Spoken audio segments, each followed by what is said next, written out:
No blitz. Rowan Davey back to pass. And he's going to throw it in the middle of the field. There was a collision.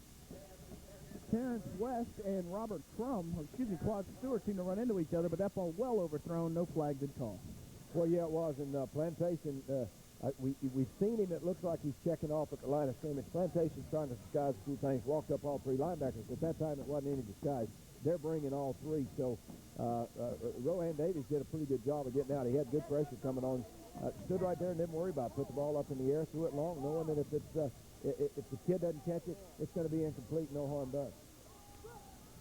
3rd and 10.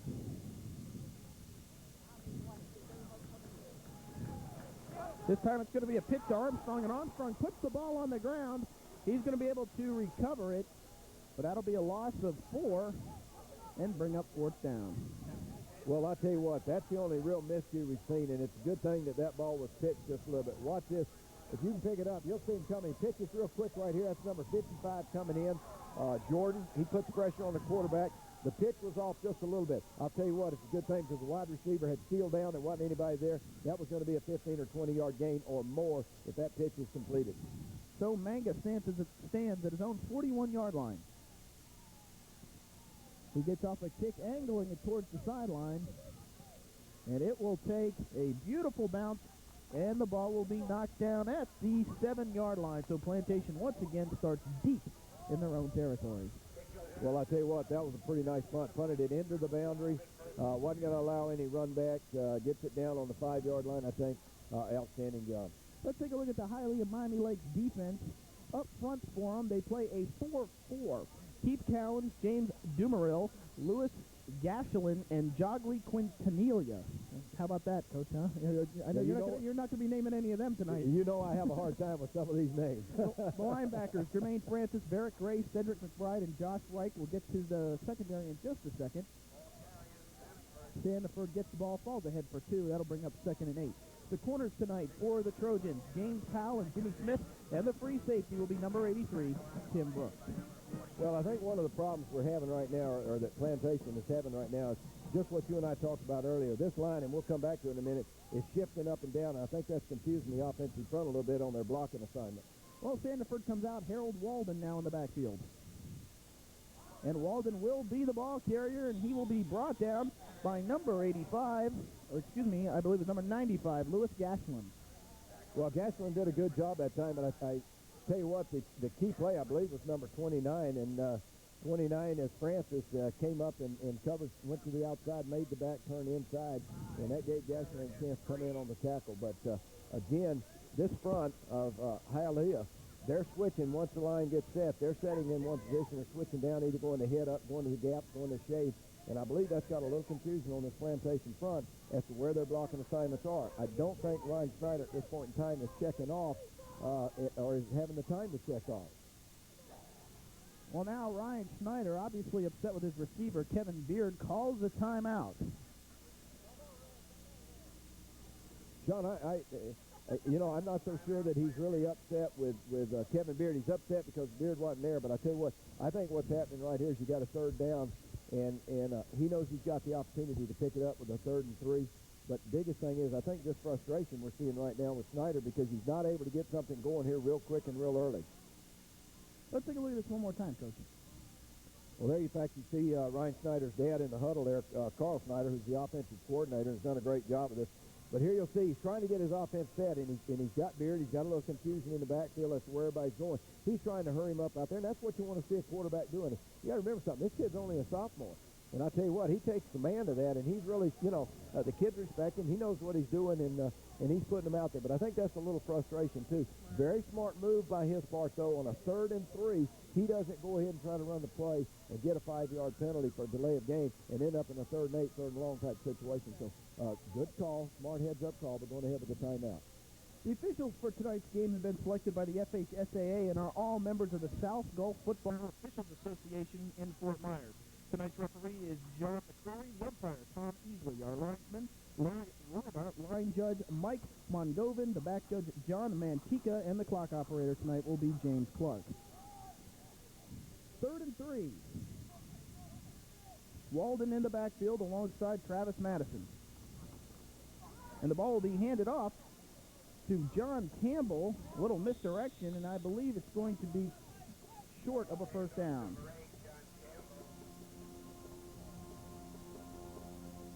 It's going to be mighty close. They may have to measure, but they're going to have to bring out the chain.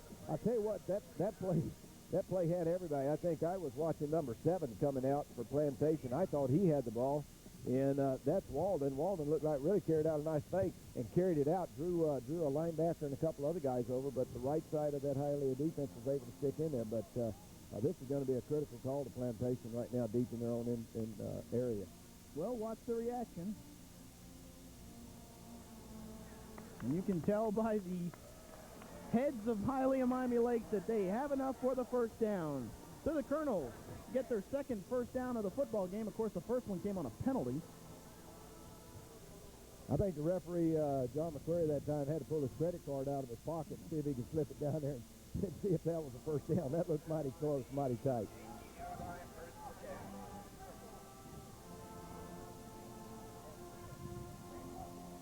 First and 10 for the Colonels. The ball sits on the Colonel 18-yard line. The pitch will be to number 7, Harold Walden.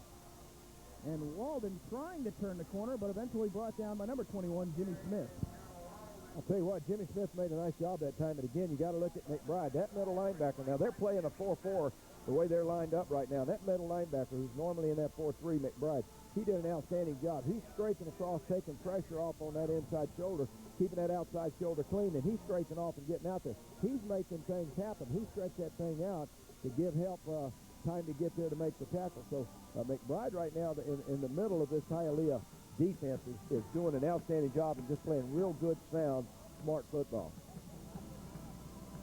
Into the game comes Travis Madison. Campbell lost a yard, so that brings up 2nd and 11. Beard now comes to the near side. And it's going to be a takeoff route looking for Beard. Schneider will find him. Flags come flying. And that is going to be a completed pass. And Coach, I think you might have face guarding on that play. Well, I think so. Beard came off the line that time and did a good job. Nothing but a fade pattern. Came off, went around, and had beat the defender. Coming down on the defender like that, you know, if I'm the coach for Hialeah, I'm not going to get real upset because we're going to get that penalty. Because there you see the call pass interference. Because I'll tell you what, he catches that, he's going for 6. So, you know, it was face guarding and interference on the defense, declined, first down. Well, by golly, he caught that thing, and I didn't really realize that he had caught it at that point in time, Tom. So with the 28-yard completion, that gives Plantation a first down. Obviously declining the penalty, more yardage on the pass completion than the 15 yards that would have been given to them by accepting the penalty. I formation for the Colonels, and the ball will be handed off to number 7, Harold Walden, and Walden stays on his feet, and he continues to stay on his feet, and he will have enough for the first down, picking up 12 yards. Great run by Harold Walden. That was a great one and a lot of effort.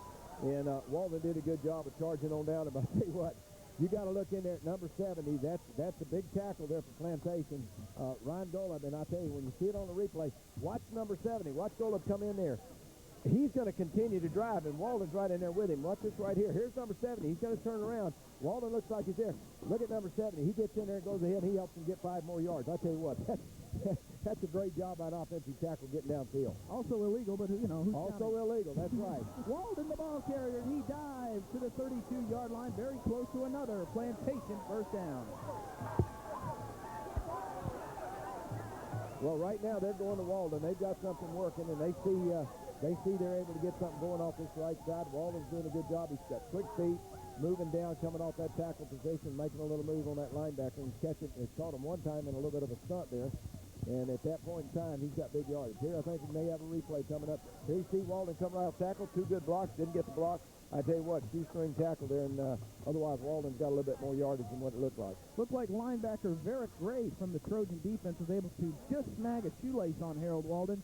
And as you said, Coach, if he doesn't make that shoestring tackle, it could be 40 yards and a touchdown. Well, there you saw on your monitors First down for the Colonels, and that's 3 consecutive first downs for the Colonels, so now they're starting to move the ball.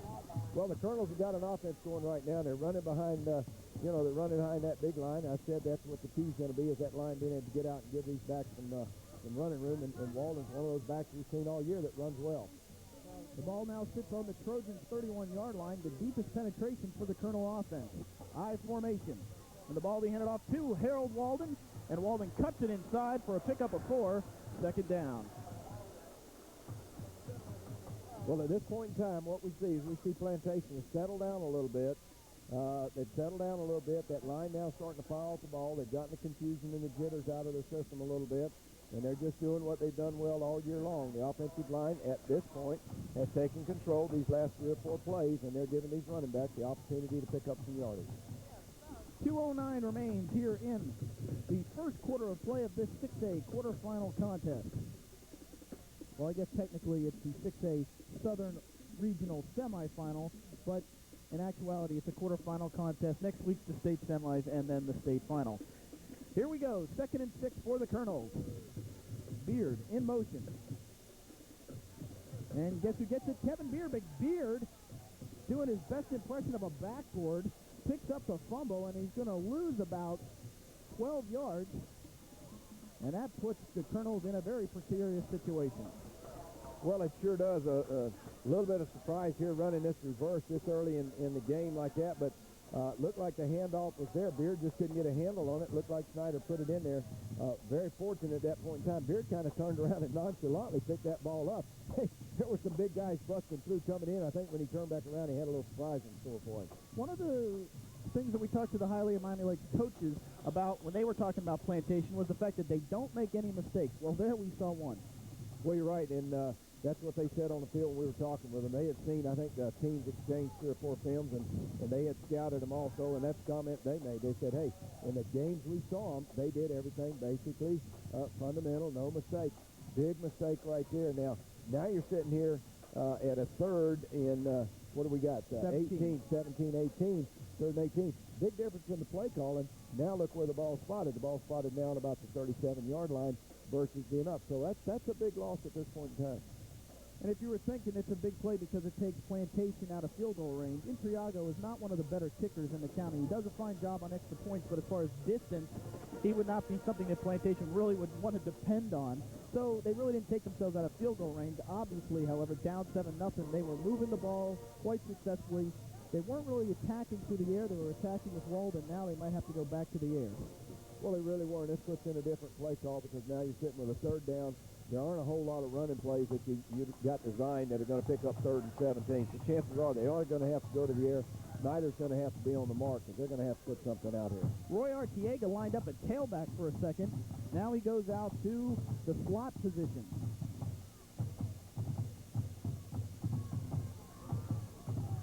And he tries to complete his pass to Kevin Beard. Snyder does, but it'll be a little low. Nice pass, however. It's right where it needed to be, but Beard could not come up with the ball, and that'll bring up 4th down. Well, you're right, and there's a case where Snyder did. He put the ball the only place he could. There was pretty good coverage. He was trying to throw that crossing pattern underneath, and just couldn't get it in there. Beard couldn't hold it. What about going right back to Beard? Well, that doesn't surprise me, and that shows they've got confidence in the player, and I think that's a confidence booster. You made a mistake, don't worry about it. You're still one of the guys that's got us here, and they show that. Thompson handles it, nearly gets the ball blocked, and the ball will go through the end zone. We have flags on the play, but an interesting situation. Number 44, Cedric McBride, came in to block the punt. Thompson, on his kick, jumped over McBride, so therefore there shouldn't be at least no roughing the punter because he never was touched. However, we have to wait and see what the flags are downfield. And a defensive holding call will be assessed against Lakes, and if I'm correct on this, that's an automatic first down, Coach. Well, I think you're right, and I think that's what he did signal the thing. I think it was out on the wide guy out here, and there's no excuse for that to be holding out here on this wing.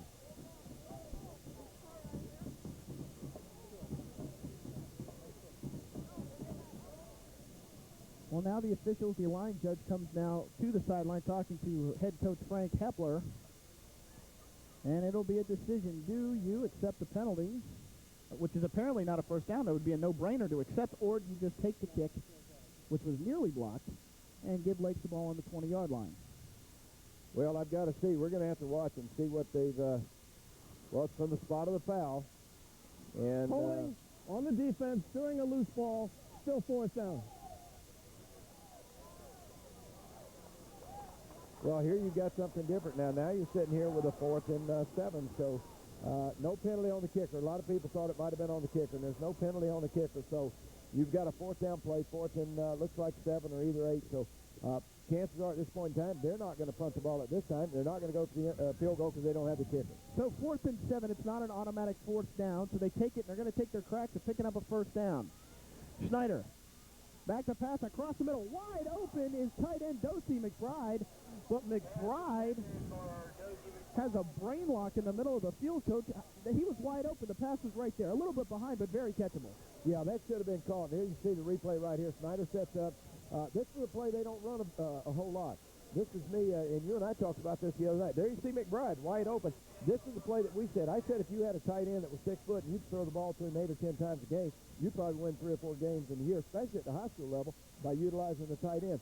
That called Hialeah completely off guard because Plantation doesn't go to the tight end. So, wide open.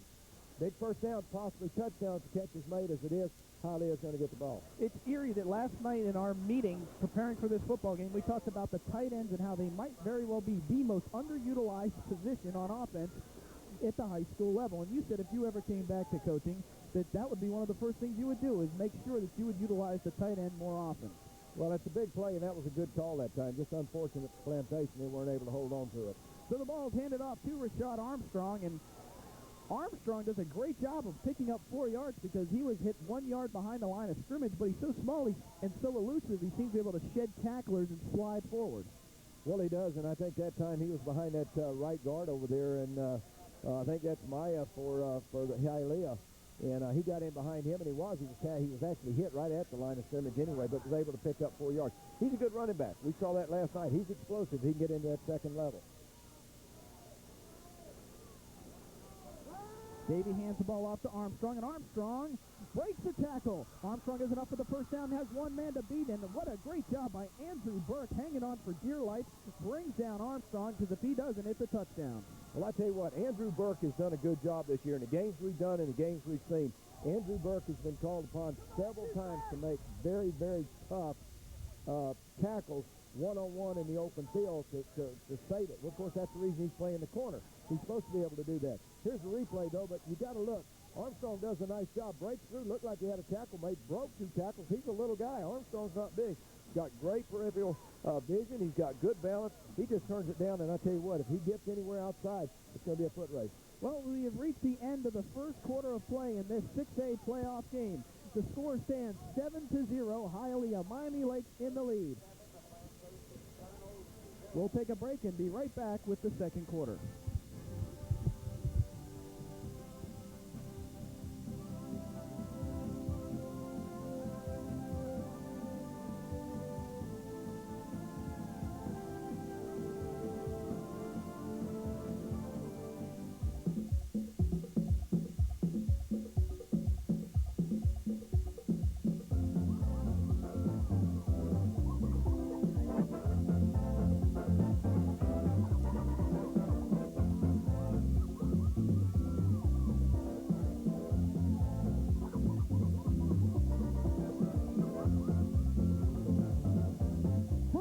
Florida's seafood favorite, but be careful, they might get hooked.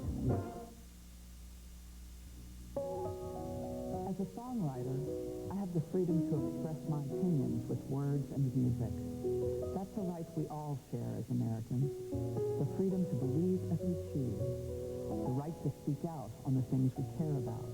Guaranteed by one thing, the mighty First Amendment. The amendment that keeps us free.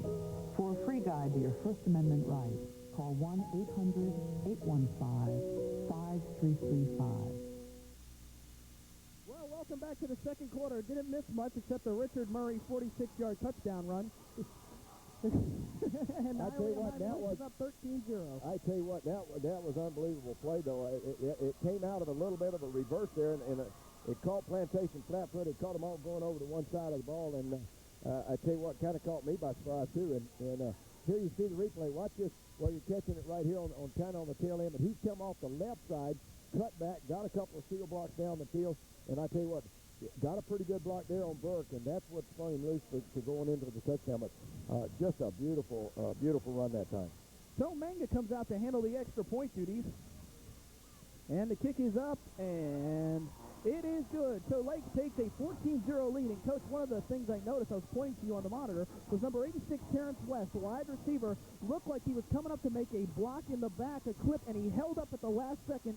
Sometimes it's the little things that enable a team to win. Yeah, and if you remember correctly, last night we viewed the films and all, 86 was one of the kids for Lake, West, that we sat back and said, you know, he's really a good-looking player. Looks like a smart player. We commented on that last night in the film room going over this stuff. And I'll tell you what, that just proved it right there because he did. Looks like he's going to have a bad play. Looks like he's going to block in the back. It's going to all be for naught, come back and going to be a penalty. Hey, didn't happen. He pulled off and ended up just bumping the kid on Burke, and the guy was able to go on by. So, right now, I'm a little surprised at how easily Hialeah Lakes has moved down the field. Now, before you think this game is in the bag, Hialeah Miami Lakes 1 week ago took a 20-0 lead against Coral Park, and everyone thought that game was over, too. They scored on the first 3 possessions of the football game. Coral Park came back and took the lead in the fourth quarter, 21-20, and even the coach said, when we get big leads, sometimes our defense all of a sudden thinks the game is over. They get kind of enamored in watching Rohan Davey play, and the next thing they know, they're back into a football game when the game should have been over,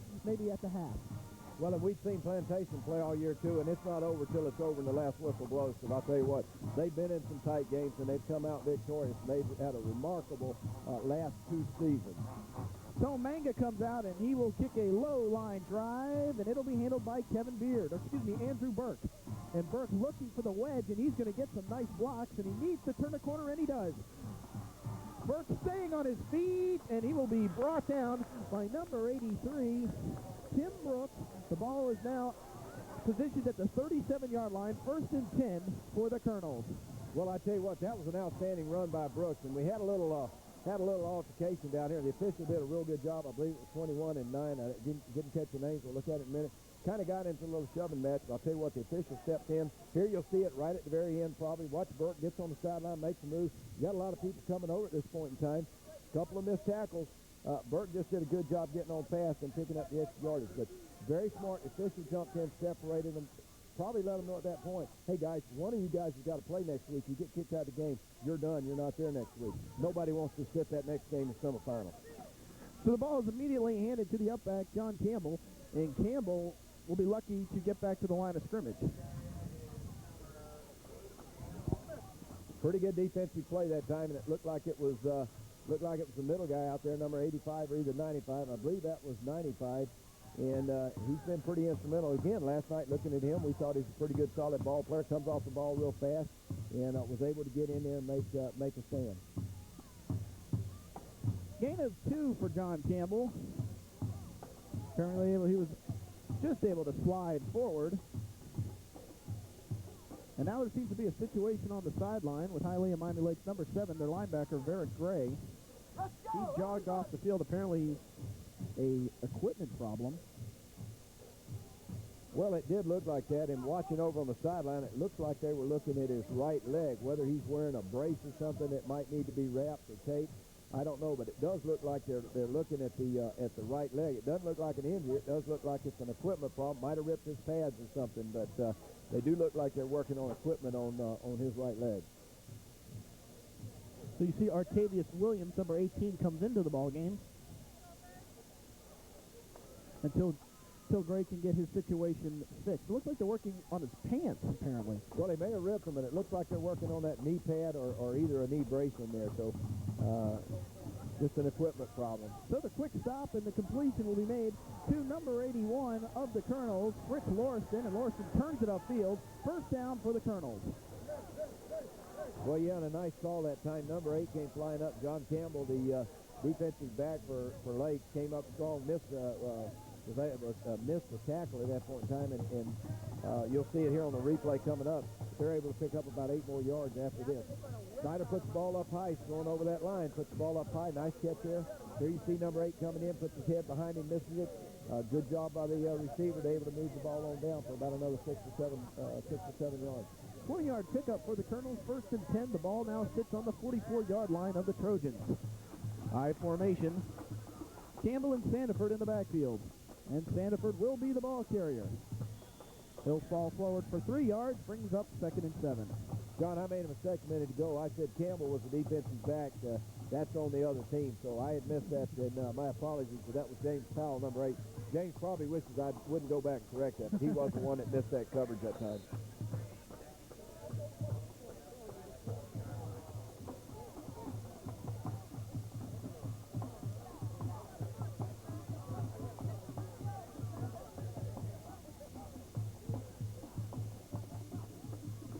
Sandiford, it's going to be a fake him, and the ball's on the ground, and it appears right now as if the Trojans have recovered. They try to run some misdirection in the backfield, and the ball popped loose, and Hialeah Lakes has recovered. It looks like number 88, Keith Cowens, was Johnny on the spot as the ball popped into his arms, and a team that, according to Lakes, never makes mistakes, has made 2 tonight. Yeah, here you see the handoff coming. It's a little bit of a fake there. Snyder tried to pull the ball out. What looks like happens here, now he tries to get the other handoff. Just didn't make the exchange there. A little trickery, and the exchange wasn't made, and the trickery goes for naught. In fact, a big play now for Hialeah.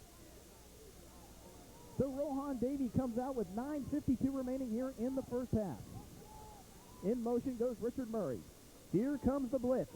Armstrong the carrier, and he's going to break into the secondary. Andrew Burke knocks the ball loose. The ball's still on the ground, and it has been recovered by the Colonels. Number 55, Corey Jordan, comes up with the fumble, but credit Andrew Burke, who's played an outstanding football game tonight. He knocks Armstrong, pops the ball loose. Jordan recovers, and the Colonels have the ball right back. Well, Andrew Burke came up in a big hit that time. He's been tested all night. We've seen him. He's been strong, and he's been solid all year for him. A big hit, knocks that ball loose. Looked like a big game for Hialeah. And Jordan right there in the right spot. And here you'll see it. He cuts up. There you see him miss tackle. Here comes the hit. Andrew Burke steps up, comes in there, is able to slap the ball loose for him. Ball bounces right over to Jordan. Jordan gets down on it real quick. A big turnover. 1st and 10 for the Colonels. The ball is pitched immediately to Harold Walden. And Walden gets stuck immediately. Loss of 1. Well, I tell you what, that time coming in was Quinton Yella, number 49, and number 29, Francis, for Hialeah Lakes, and boy, they got in there quick. What was that name again, Coach? You want to say that again? I'm going to apologize to the parents that watch this game, because some of these names I get a little bit confused on and don't do a good job, but I'll tell you right now, I don't do it intentionally, and I sure don't. I don't try to make up, say I don't do it. When we were preparing for this football game, I couldn't wait to see you start that one. Quintanilla is the name. Snyder back to pass on 2nd and 11 across the middle to Roy Artiega. Super catch down to the 30-yard line. Boy, I tell you what, Artiega went up high, and he's going to go back and tell Ryan Snyder, hey, quarterback, put that ball down just a little bit lower. I don't mind stretching out and making the catch. There you see the pass. It's a nice pass. Goes up high, but look what happens when he's coming down. Just as he's coming down, big-time hit coming up. I believe that was Brooks coming up, number 83, that might have made that tackle. And I tell you, that receiver's going to tell Ryan, put that ball down just a little bit more. I don't want to stretch out anymore. 1st and 10 for the Colonels. Play action. Looking for Kevin Beard. Great catch, but he is going to be out of bounds. That'll bring up 2nd and 10. Well, a nice job that time on the pattern. You had Beard going down, and I believe that was number 18 for him going down. And 18 is Sean Noonan. And they went down. One's running the fade, one's running a little out pattern. And Snyder's gone to that out pattern. There you'll see where the pattern is. Beard goes up, makes the catch, is able to come down with the ball, but can't come down inside. But a nice play call. They're running a twin receivers out there, and they're doing a good job of mixing the patterns up, changing up a little bit. It's got that linebacker out there in coverage, and that's going to be a tough match. I don't know if the linebacker can get out there and cover that flat. So Snyder out of the shotgun. Going across the middle for Kevin Beard, who makes a super catch. And Beard will get down to the 7-yard line. 23 yards pickup for Kevin Beard. Boy, Beard really did. He stretched out for that ball. And again, there's where you're seeing, and I said it before the game, you know, you've got a great quarterback on the other side. You got a young sophomore in that quarterback in Ryan Snyder, and I think he's as good and going to be as good as anybody in the country. There you see, puts the ball down there, stays in the pocket, sits nice. Beard goes up, makes a nice tackle. He's running a crossing pattern. They've got to put a linebacker there to catch him, and if they're not in man, they're going in zone Snyder picked that thing up right in the middle of the field, in the middle of that open zone, and Beard just found the open spot, and Snyder put it to him. First and goal from the 7. And now there's an official whistle, and that will be a timeout assessed against Hialeah Miami Lakes. Apparently some personnel problems on the defense for the Trojans. Well, it looks like they were trying to get somebody in, probably in their goal line package. They had a couple of people that weren't in there, and we see 2 of them going out now, so a little bit of a personnel problem. And again, this could end up coming down the line. You get in a close game using your timeouts because you either don't call the playing time, and you have to burn one, or you don't have the right personnel in there. Those are coaching mistakes. There you see the Plantation huddle, and you see the offensive coordinator for the Turtles, Coach Snyder. And if you're thinking, is there any relationship between him and the quarterback? Well, yes, he's the quarterback's son. Well, he really is. Or the coach's son, the coach's son, and I tell you what, I've been friends with Carl for a lot of years since I've been down there. He used to coach, one of his good friends coaching me, Dave Snyder, who's up in Missouri now. And I tell you, Carl's an outstanding coach, been in the county a long time and knows what he's doing. And I know Frank Epler's real pleased to have him on that sideline calling the offensive plays for him. Must make a heck of a day on those father-son, outings when you're going up against other people. You got the father calling the plays and the son who can do it. The pitch goes to Harold Walden, and Walden tries to cut it up inside. Looks to get to the 5 or 6 yard line. No, they're going to put it at the 7. So no gain on the play. Well, that time I believe that was McBride, 44, that was able to step up in there and help out and shut it down. Yeah, that was an interesting thing because Coach Snyder said, every once in a while I have to be quiet and I have to listen to what my son's telling me because he's out in the field doing it and running it. So an interesting matchup with a father-son, especially at quarterback. Dad's calling the plays, son's on the field, and he sees things that will work and won't work, so he's got to come over and say, hey, Dad, or Coach, that isn't going to work. You can't call that. So interesting matchup, but I'm sure it's been a real thrill for both of them. Well, he's going to get an earful right now as the young quarterback calls a timeout, the second that the Colonels have called in the first half. And obviously, and this is, I guess, the presence that you rarely see in a sophomore at quarterback. Here he is calling a timeout, understanding the situation, down 14-0. This is an important drive, even though it's early in the second quarter for the Colonels. Well, it is, and I think, again, Ryan Snyder is a sophomore, but he's playing like a senior, and he has all year. He's got a lot of poise, and for a young guy being out there, he saw something, whatever it was he didn't like or didn't like the play that was called. He saw something. He said, hey, we better get Coach out here, and we better discuss this because this is a critical move. 7 minutes to go in this half. We're down by 14. This is very important that we put some points on the board. So probably a very wise and a very good decision there to take a timeout, settle down, and make sure they got the right play call. Madison and Walden are in the backfield. Snyder back to pass, in trouble, and he's just going to lob it out of bounds, and out comes a flag. And remember, folks, there is no uncatchable ball rule at the high school level, so this can be interference, even though the ball was in the bleachers. I tell you what, there you see the official giving the signal, and we'll listen to him when he comes back up here in just a minute. But that call, we're going to see it on the end. You got to watch this when it comes off the line of scrimmage. The receiver was mugged coming off the line of scrimmage. It's not just interference. I mean, this kid's lucky to be alive coming out of the play. Well, we're waiting for the official signal as they're trying to demarcate where the ball will be spotted.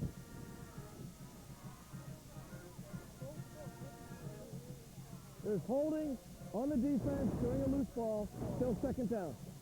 No, Hialeah Miami Lakes catches the break. It's a holding penalty, not a pass interference call, which would have given them an automatic first down. So the penalty will be 3 yards against the Hialeah Miami Lakes.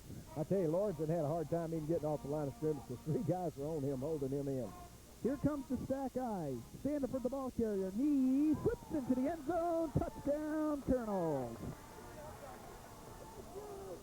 A nice job that time. It looked like the offensive front were all trying to sweep over to that right side. They pulled one man to kick the end out. Got blocked up. Standiford just saw it, turned around and walked across the back. A couple guys will probably bring this up on a replay in a minute, but I tell you what, Standiford just cut it back and went across everybody and danced right on in the end zone. Pyro Intriago comes out to handle the extra point duties for the Colonels.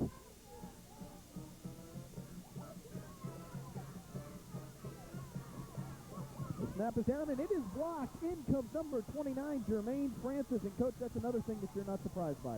No, I'm really not. I've said that several times. They come in there real quick. We saw them in the films last night.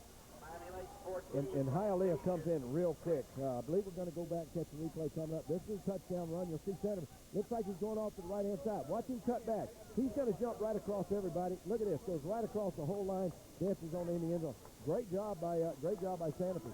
Going back to that extra point now, I'm not surprised. We watched them last night. Hialeah has been so close on so many. We saw it down here. A lot of people felt like that penalty a minute ago was going to be on roughing the kicker. It wasn't. Almost in there to make the block. 4 or 5 times in the films last night. We saw Lake coming in on the extra point, coming in on field goal, coming in on punt. They're quick. They're quick. They come off that side, and they're going to get a block. That didn't surprise me a bit. And we've done a couple Colonel games, and the game against Cooper City, the Colonels had a ball, a punt block that was returned for a touchdown, and it nearly cost the Colonels that football game. So you have to think that Coach Hepler very wary of his kicking game going into this game. Interesting thing here. Watch what Plantation does when they come out. One of these days, and I'm still waiting for them to do it, come out and kick this ball right here. They haven't done it yet, but they practice. Hialeah came up, but the problem on that, Hialeah came up, but they're too deep back, stayed back. He kicks that ball right now and kicks it about 15 or 20 yards. It's on the ground in the middle of the field. Plantation's got a chance to go pick the ball up. In Triago, it's going to be a sky kick, and it'll be handled by number 81 for Hialeah Miami Lakes, Artavius Tompkins. So we're going to take a quick break right now with the score. Hialeah Miami Lakes 14, Plantation 6. We'll be right back.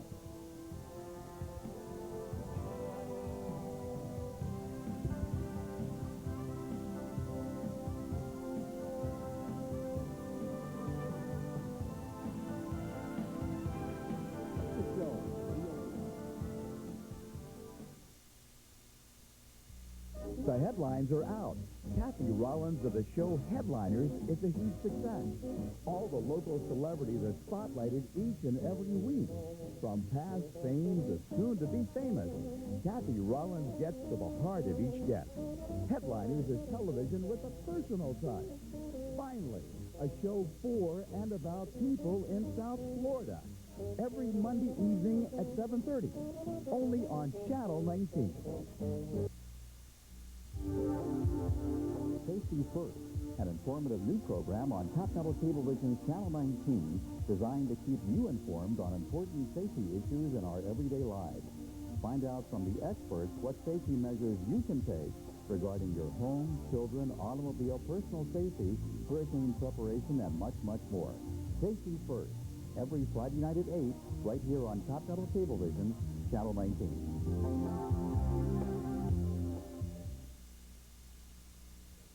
Hi, my name is O'Shea Bates. I am a student representative for the Literacy Coalition of Broward County. I need to talk to you about this problem of illiteracy.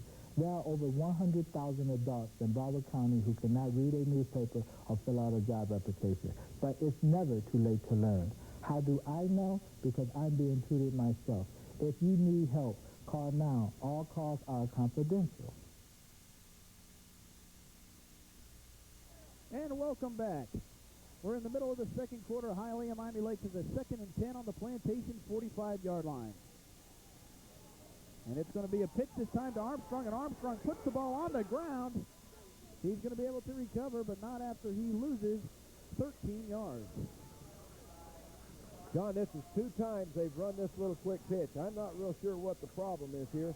If this comes up on the replay, we'll see if it's the pitch coming out of the quarterback or whether Armstrong's taking his eyes off and looking down the field. But this is 2 times they've run this play. They just came back on a play that we missed while we were on break for about a 30-yard gain, which is great. Here you see the pitch. Looks like it's just a little bit high. It was. Armstrong's trying to run down. Quarterback's got to put that a little bit more in front of him and down a little bit lower. Armstrong's in full speed. He's got to be able to grab that. But the quarterback's just not putting the ball there at this point in time. That's 2 times they've done it. 2 times they've lost major yardage.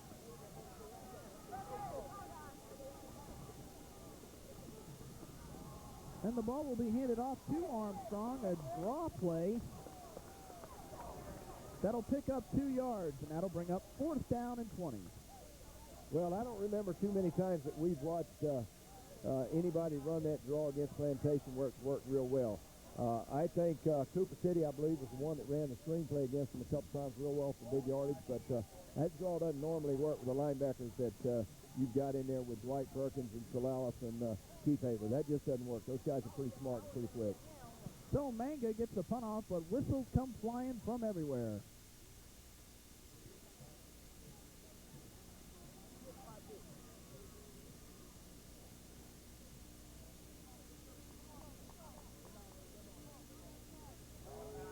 Offsides against the Colonels will be the call.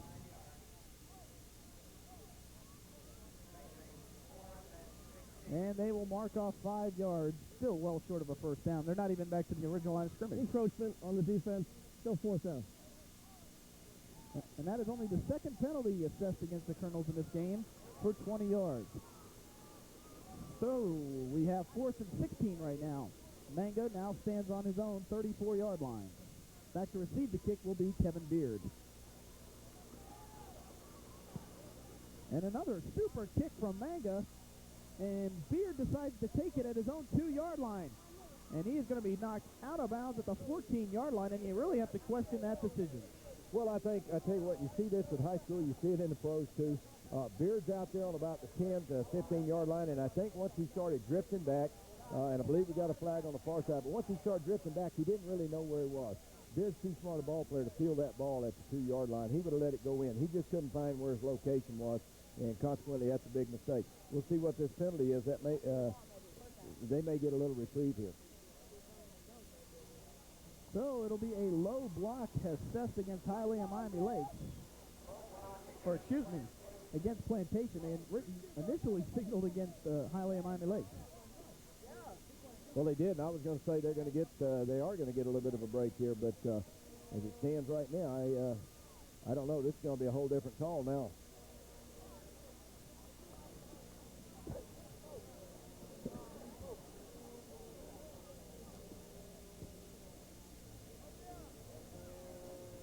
A little confusion on the field, though. The officials are going over to both benches. They're explaining the call to both sides of the field there, so we'll wait and see what we get the call on this. Here comes our official tonight, John McCreary, to explain the penalty. Well, we're still waiting on John McCreary.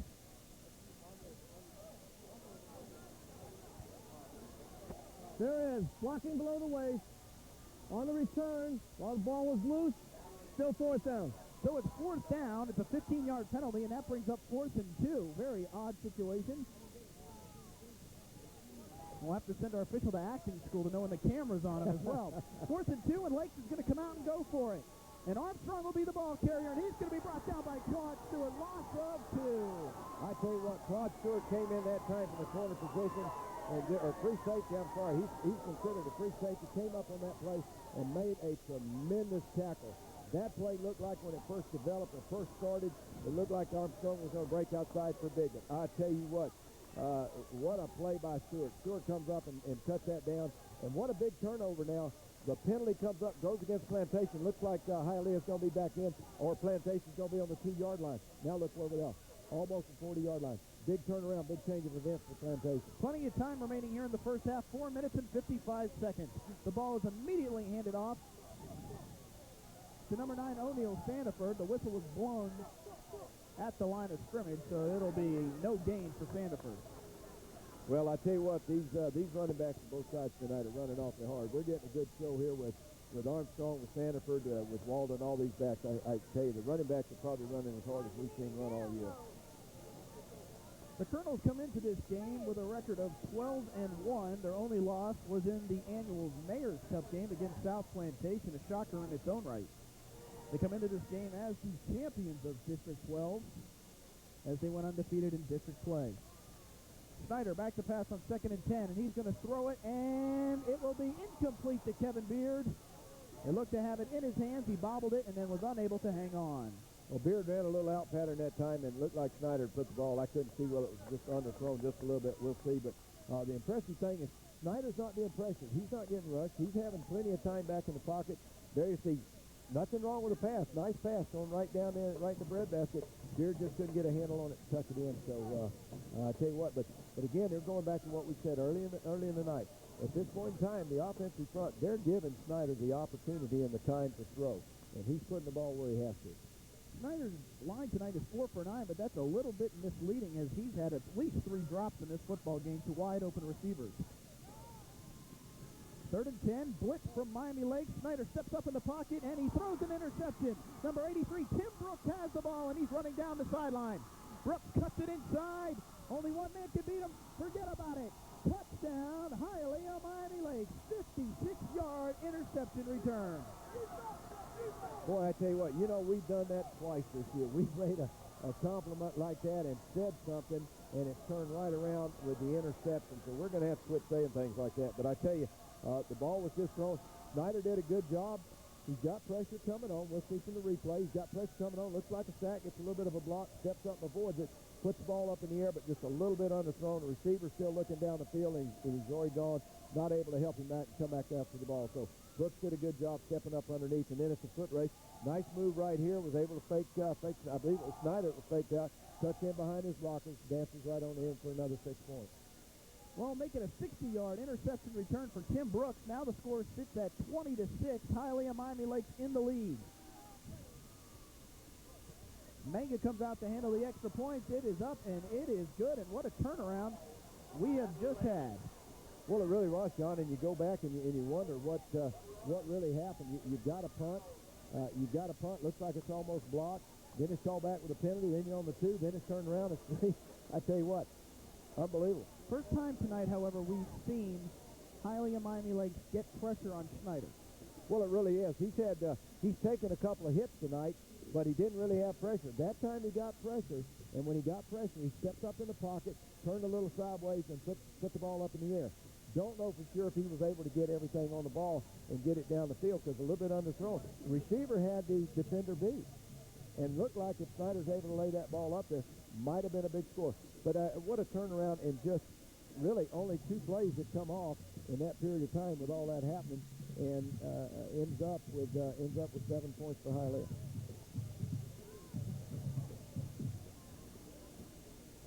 .348 remains here in the first half, and this is a shocker, to say the least. At home, the Colonels looking great all year. The coach and I both felt it would be a close game, at least to the half, but we both felt Plantation would be right in it.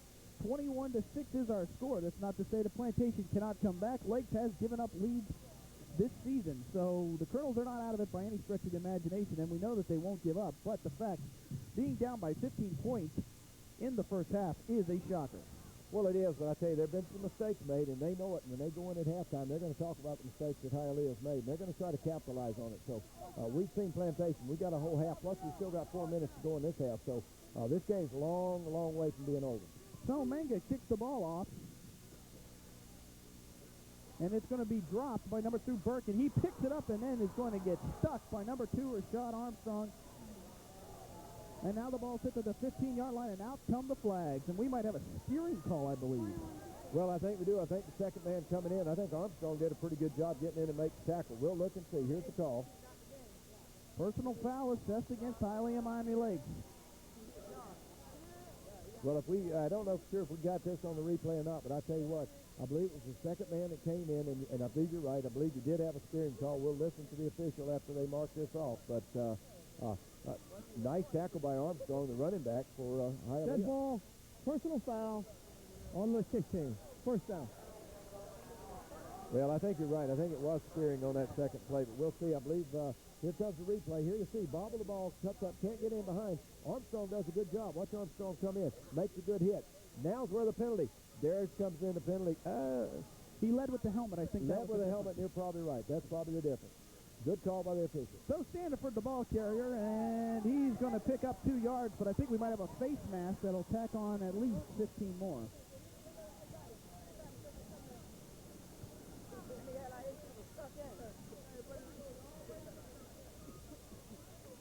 Well, there you see the preliminary call by the official, and the referee signaled a face mask. That was right at the end. Standiford's down. There's no excuse for this to come in by Hialeah, so another good break. Now you got 2 big penalties. Plantation's in a good situation right here. They're going to have the ball on about the 48-yard line. Face mask on the defense. First down. Let's take a look at this one more time, Coach. Sanford stopped. He's going down. Here you'll see it right at the very end. You'll see somebody come in. Here's the face mask. Good call by the official, being alert. You see that, and that's a flagrant call because he picked up right there. I believe that was Jimmy Smith, number 21, that did it. And that's a dangerous penalty. So Sandiford, the ball carrier, and he looks to pick up about 4 yards. That'll bring up 2nd and 6. The clock is ticking. 3:16 remains in the first half. Well, I tell you, Plantation's pretty smart. They come out on a lot of first down plays and run that ball. They're coming in with a quick offense now. They've got to go into the huddle. They're calling it out what a lot of people call a half huddle. They're calling the play, getting it going. Plantation wants to get the ball in the air, I think.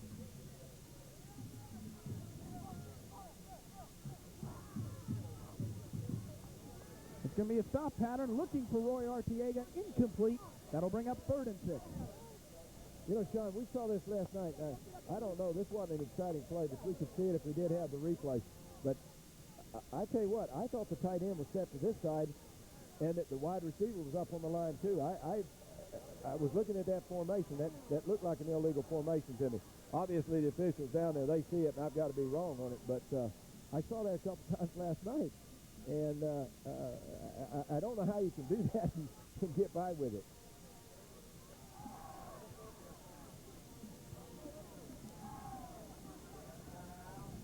Timeout assessed to Hialeah Miami Lakes on 3rd and 6.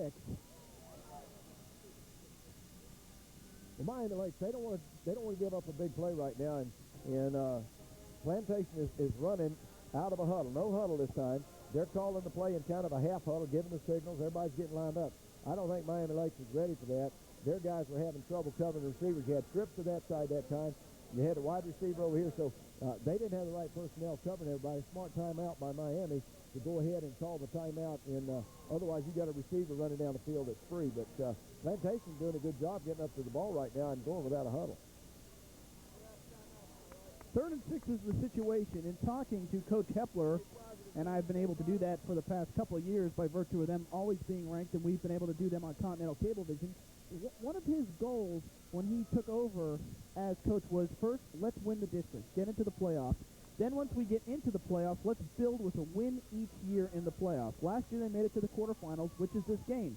If he can somehow pull this game off, he will be achieving his goal, which is a remarkable step. So Snyder back to pass. He's in trouble. He releases the ball, overthrows Roy Artiega, and that'll bring up 4th down. Well, he didn't have any other place to go with it. Artiega was coming underneath on the crossing pattern. Number 31 was going down the field and was a little bit deep there, and that's Kevin Beard. So pretty good coverage by Miami that time, and Snyder tried to put it the only place he could. But, yeah, you're right, and Frank Hepler's done a good job with this team since he took over from Scott Walker several years ago, and he's built them into a real powerhouse in the county, and they just do an outstanding job. So Thompson is able to get the snap, and he kicks the ball. It'll roll out of bounds at the 19-yard line, and that's where Lakes will be in business with 2:31 remaining here in the first half. John, I tell you what, we saw that go against Plantation, or go in Plantation's favor. That ball almost went over his head. He misses that ball. 2 guys were coming in. I didn't get the numbers for Hialeah, but two of the defenders were coming in. They picked that ball up. They got a quick touchdown. We saw that in the Cooper City game, and that was the 2 points that actually ended up the win for Plantation, was the snap over the head of the Cooper City punter, and then he went back and took the safety in the end zone. So I tell you what, that was kind of close that time.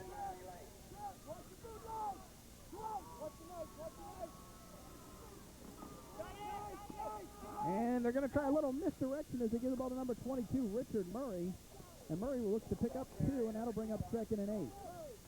Well, yeah, Murray did a pretty good job getting around the outside that time, but he wasn't going to get by. I believe that was Claude Stewart coming up that played him strong, played him firm, and he didn't let him get outside. But a little misdirection there, trying to come into the boundary. Plantation's overshifted over to the wide side of the field, doesn't want to give up that pass play. Stewart did a good job that time coming up and forcing him out of bounds. 3 wide receivers to the far side. And Davey back to pass.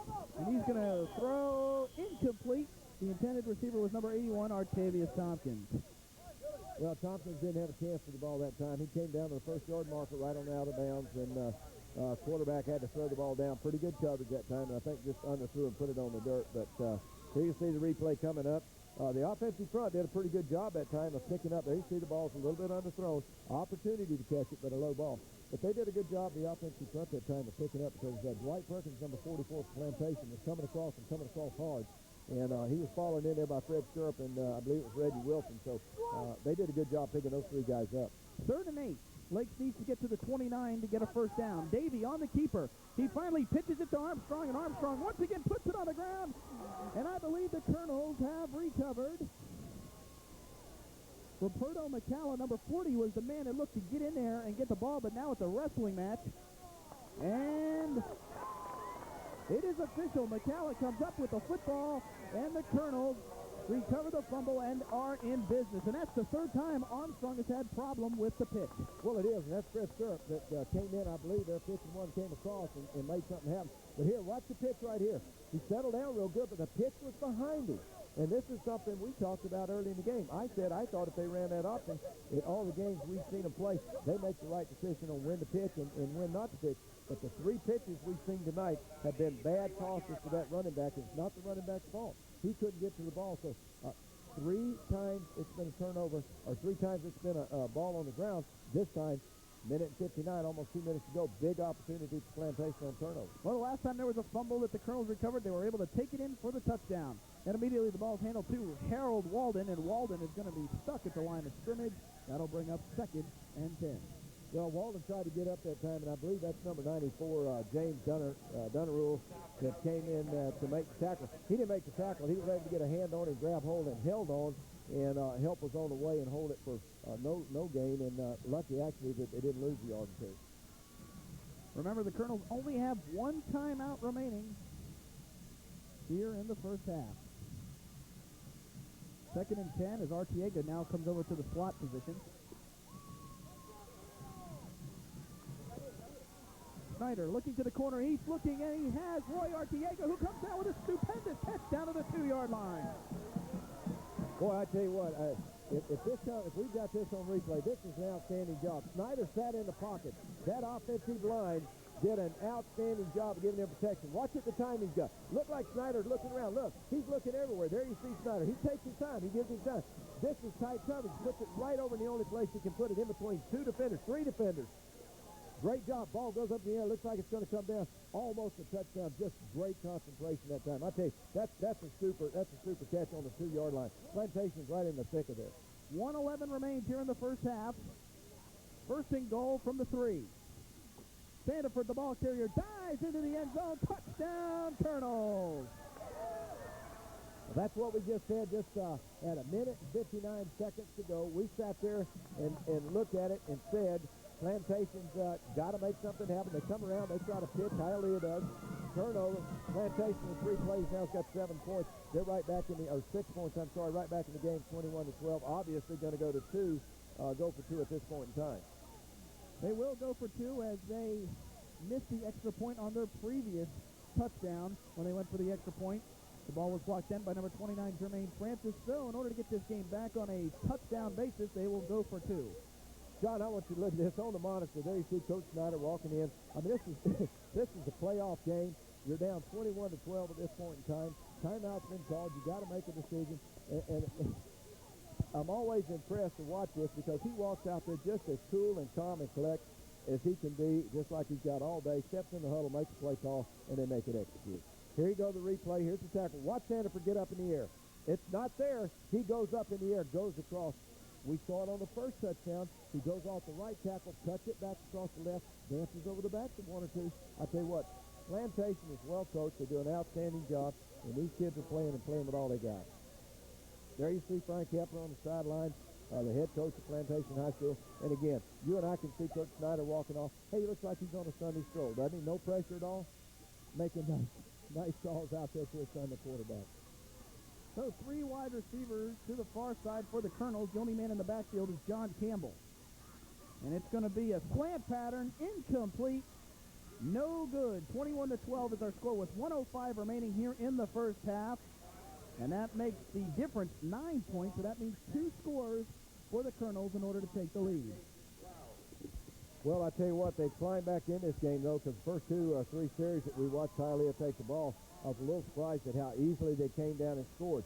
Now, at this point in time, that offensive front for Plantation, the big lineman up front, the defensive front, Morales, Perkins, those guys, the linebackers for Plantation, they're beginning to step up the pace. They're beginning to put a little more into the game. They're beginning to make some things happen, and now we've seen the Hialeah Lake struggle a little bit. Well, no one knows their team any better than the head coach, and when I had a chance to talk to the head coach of Hialeah Miami Lakes, Jerry Hughes, he said it and he put it right on the money, and of course you sit there and take it for what it's worth, but here it comes again. He said, when we get big leads, our kids somewhat, for some reason, take a quarter off, or they take plays off, or something. They kind of get enamored with the win, and they want to have fun and enjoy it. And it's like, hey, we'll enjoy it when we watch films, when we go home. Let's just get the job done while we're here. I think you see that a lot of times, and especially at the high school level.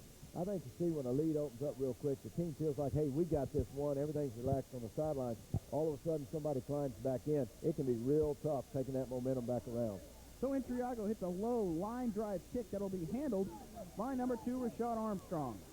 And Armstrong has a seam, and Armstrong only has to beat the kicker, and he is going to beat the kicker, and that's going to be just enough. Intriago holds him up just enough, so number 30 for the Colonels can come back, Sean Burney, to make the tackle. So credit Intriago for just hanging on for dear life to the jersey. And now Lakes is in business, and Rashad Armstrong, he fumbled that ball that enabled the Colonels to score that touchdown. He came running with a vengeance. And here we'll take a look at it one more time. I tell you what, nice job. He got a couple of blocks, but he just slides through there. I mean, he just breaks a couple of quick tackles there. So Intriago saves this thing for a touchdown. At this point in time, it looks like touchdown. Intriago was able to grab hold of that jersey just long enough to make Armstrong turn back in. And obviously, I think we're going to see the ball go to the air now. Under a minute to play here in the half. Davey looking for Tompkins, incomplete. And that is only the 7th pass attempted by Rohan Davies. He's 1 for 7. You come into this game and you hear he's the number 1 rated quarterback prospect in the Southeast, and he's only thrown the ball 7 times. I mean, I guess some people are probably disappointed that came out to this ball game looking to see Rohan Davies. Well, I'm a little surprised the ball hadn't been in the air a little bit more, but, you know, when you go back and look at it, they really haven't had the ball on offense that many plays in the first half. They've had 3 big times they put the ball on the ground. They have had a couple passes that have been dropped, but he's throwing to the 1 receiver side instead of to the 3 receiver side, and I wouldn't be surprised if they don't do something here to see that 3 receiver go down and him go for the strike deep. It's going to be a rollout, and it's going to be a toss to number 4, Mike Hicks. And out come the flags. But if it stands, it'll be a completion for 7 yards. Well, a pretty good job that time. A lot of pressure by Plantation coming in, and that was number 55 coming in on him, and that's Corey Jordan from that tackle position, and I tell you, from the defensive end position. Here you see the fake on the handoff. Watch number 55 coming in. He was able to break through and put a little pressure on it. So there you see it. I'm not sure what the call was at that point in time, but you said it was pushing. It's going to go against Hialeah Lakes, and so this is going to come back. But good pressure that time by Jordan. So instead of a pickup of 7, it'll be a loss of 15 on the pass interference penalty. Interference on the offense. Lost of down. 3rd down. All right, now you got a big 3rd down play. He's been setting trips out there, and he hasn't really gone for the trip receiver side. So it'd be interesting to see if they sit on the ball. There you see the trips going out to the far side. If they can keep protection for him, he could be dangerous right here. We'll see whether he's the number 1 player in the Southeast or not. 32 seconds, and he's blitzed, and he's going to avoid it.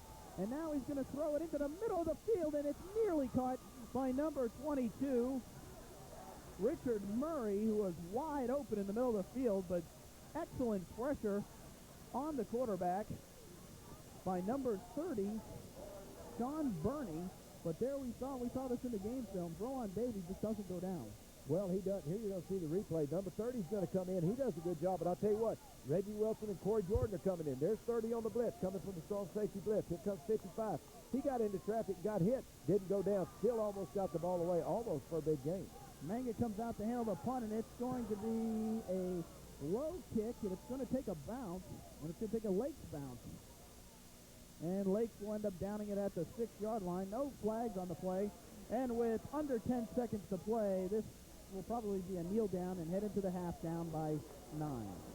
Well, I think so. I don't think they do anything at this point in time. And we've seen a couple games where with very few minutes, very few seconds to go, there have been turnovers. I think you'll see Snyder take a knee and they'll go into the halftime.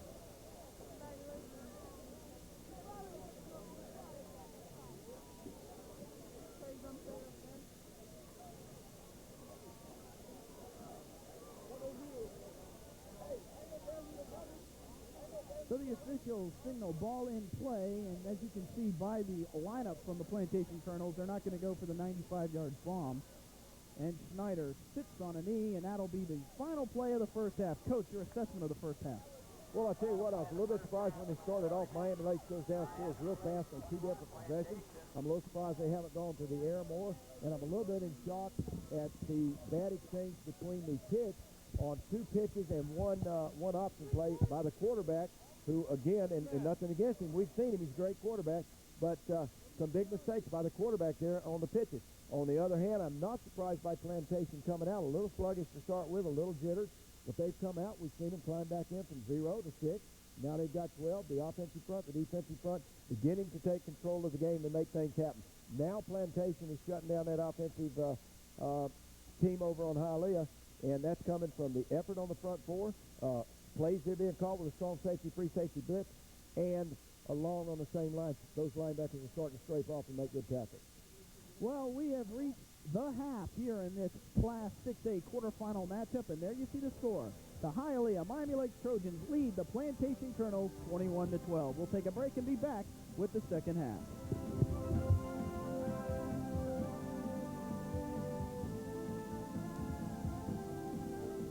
I'm Michael Dorn. I play the Klingon warrior Worf on Star Trek The Next Generation. Worf spent years getting an education Starfleet required. Now, he's a skilled and respected member of the elite Enterprise crew. Worf to Enterprise. Go ahead, sir. Beam me up. To reach your goals in the 21st century, you'll need a good education. So be patient, stay in school, and graduate. Brought to you by the Air Force, because we know the value of a good education. He stood about 5'9" tall, but he was a giant. Billy Thomas. He ran the Boys and Girls Club where I grew up. Now, I know today it's different. Young people face problems I never even had to think about.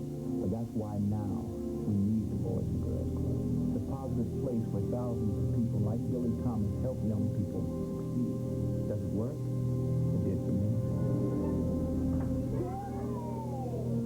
Support the Boys and Girls Club. Tucked away between Florida's popular beaches and bustling cities lies the natural Florida. For 60 years, Florida's state forests have provided a haven for anyone wanting to escape the daily grind and venture out for a back-to-nature experience.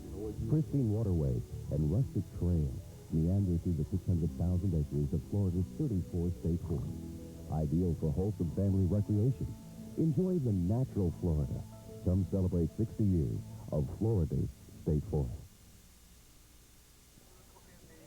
And welcome back to PAL Field in the heart of Plantation, Florida for tonight's Class 6A quarterfinal matchup between the Hialeah Miami Lakes Trojans and the Plantation Colonels. I'm Sean Alvishire, joined alongside by the coach, Al Milton. And a little bit of surprise here at the half.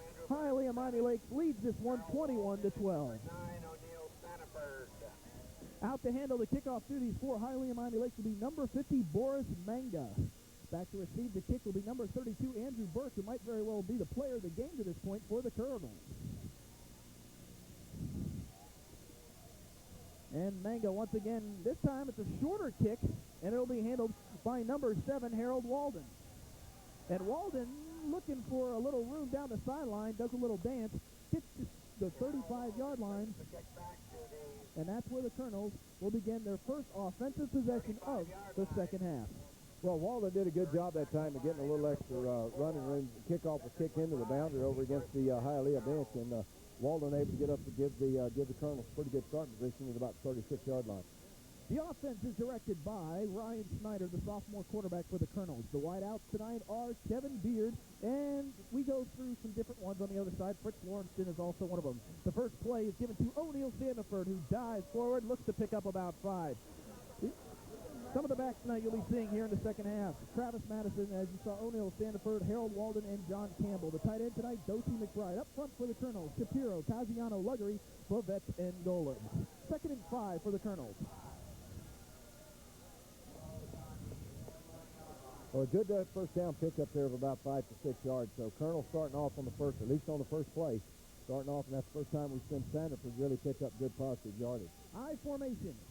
And Sandiford, the ball carrier, once again. And Sandiford does a good job of getting very close to a first down. Looks to be short, and that should bring up 3rd and 1. Well, that time you had Dumerville coming across the defensive tackle, and 44 again, McBride. For Miami Hialeah, and McBride's been a busy person tonight. Again, we're watching him from that middle linebacker position or inside linebacker position, and he's been extremely busy tonight and having to make a lot of tackles. Of course, that's his job. That's what he ought to be doing. 3rd and inches. I formation in the backfield will be John Campbell and O'Neal Sandiford. Sandiford, the ball carrier, and he's hit immediately. But he might have leaned forward, bouncing off the initial tackle, very close to a first down, and from where they're marking, it appears that they will get it. This is going to be mighty close. They're going to probably measure this. There you see the official signaling in official timeout. They're going to bring the chains out. And I tell you, we've got a pretty good vantage point from this point in time. Spot wasn't quite as far as it looked like it may have gone. Looked like he made a second effort and got a first down. But, boy, this is going to be real tight this time. Get out the credit card. It's going to be very close. I tell you what, you can see it there on the monitor. Take a peek, and it is going to be short. It appeared that Sandiford was able to get for it. Now the crowd, of course, is screaming, let's go for it, but on your own 46-yard line, it'll be a dicey call. Well, I tell you what, I'm a little surprised. I'm looking at them. If they don't call a timeout here in just a second, they're going to get a delay game, and then they're obviously going to punt. But we've seen this before with Plantation. We've seen some gutsy calls when they've gone for it, when we thought no way in the world they'd do it. Frank Kepler's going to go for it right now. This will be a big first down pickup. Well, they're going to have to hurry. Let's see if they're going to try to draw them offside, or if they're really going to go for it. Here we go. And they're going to go for it. It's handed to the up back, John Campbell, and it is going to be very close. Depends on the mark.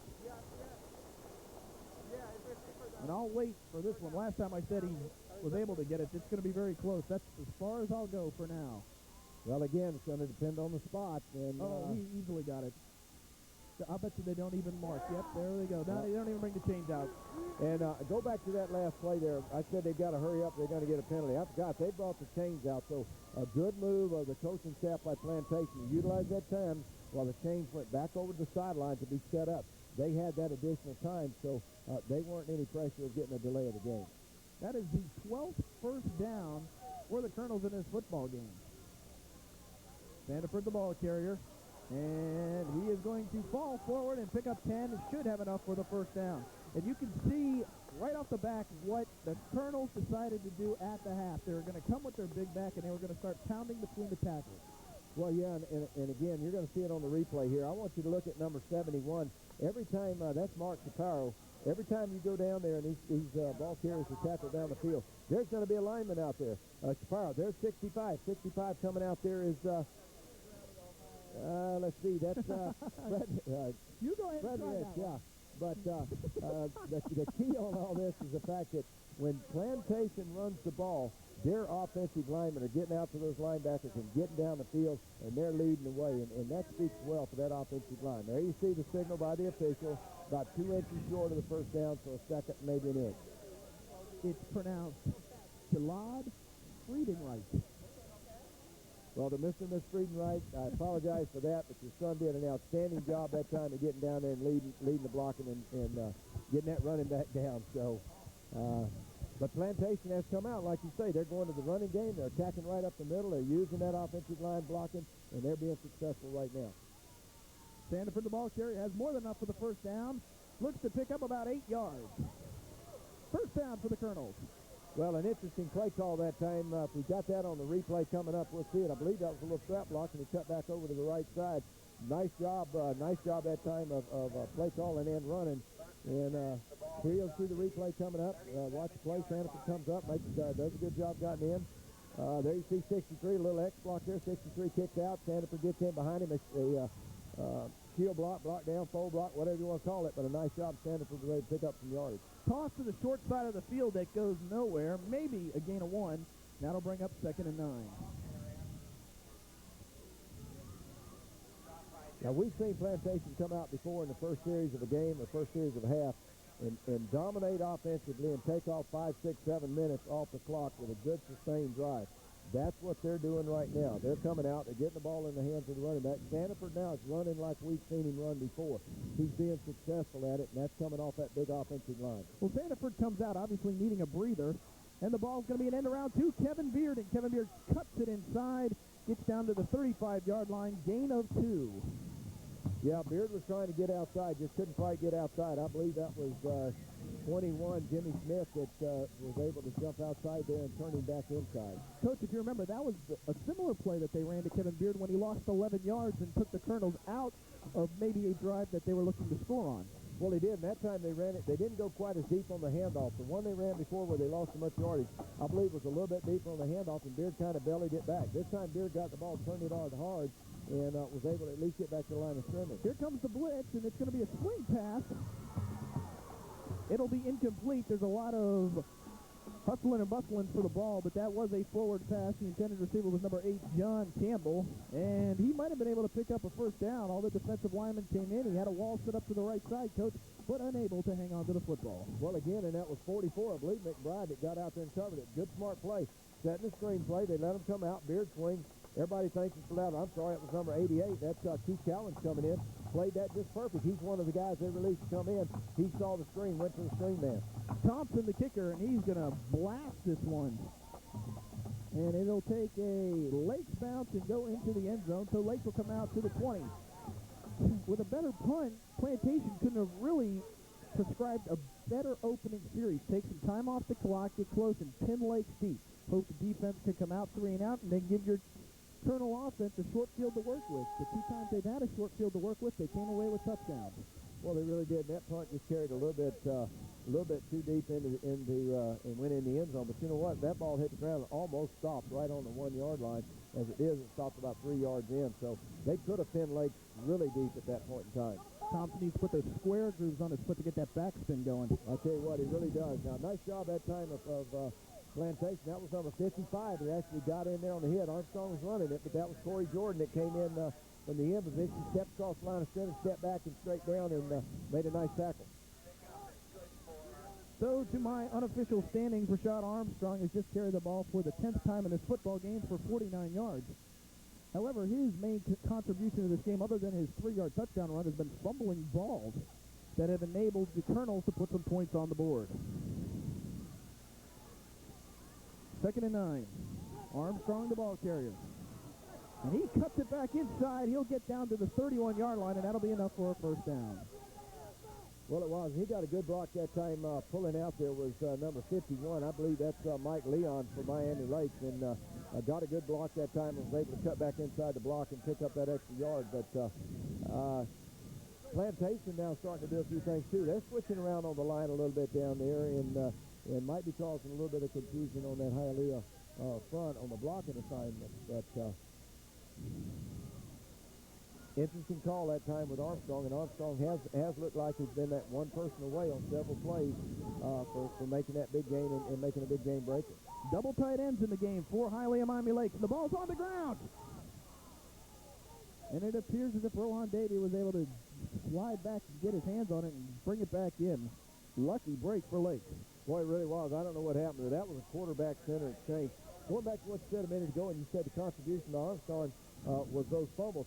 Those fumbles and putting the ball on the ground, I think, has been the fault on bad pitches coming out of that quarterback to Armstrong. Armstrong's running full. One pitch was high, couldn't handle it. One was behind him, couldn't handle it. One the pitch on the option play. Here you'll see the quarterback underneath. Just before exchange, looked like quarterback might have pulled out just a little quick. Center might not have gotten the ball there in time, but that was quarterback-center exchange.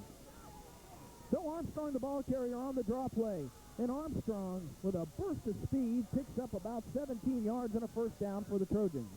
Well, I tell you what, that was You got to credit a lot of that. The quarterback for him this time, he comes out with a nice play fake, rolls on out, and that kind of freezes those linebackers because they don't know if it's going to be fast. The quarterback have it running out.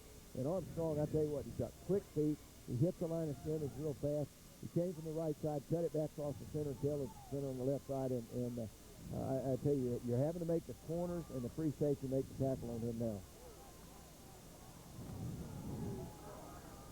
Double tight ends once again for Lakes. Armstrong, the ball carrier. Into the secondary he goes. He's to the 40. Armstrong turning the corner. He's trying to be brought down in will by Claude Stewart, but not after he gets down to the 25-yard line. That's a 27-yard gain. You know, when Armstrong breaks into the secondary, I'll tell you what, you're going to see it. We watched this last night a little bit, and the wide receivers, here you see him cut back in. Now, he's going to cut in. He's got a block almost coming for him. Here you see he gets in the way.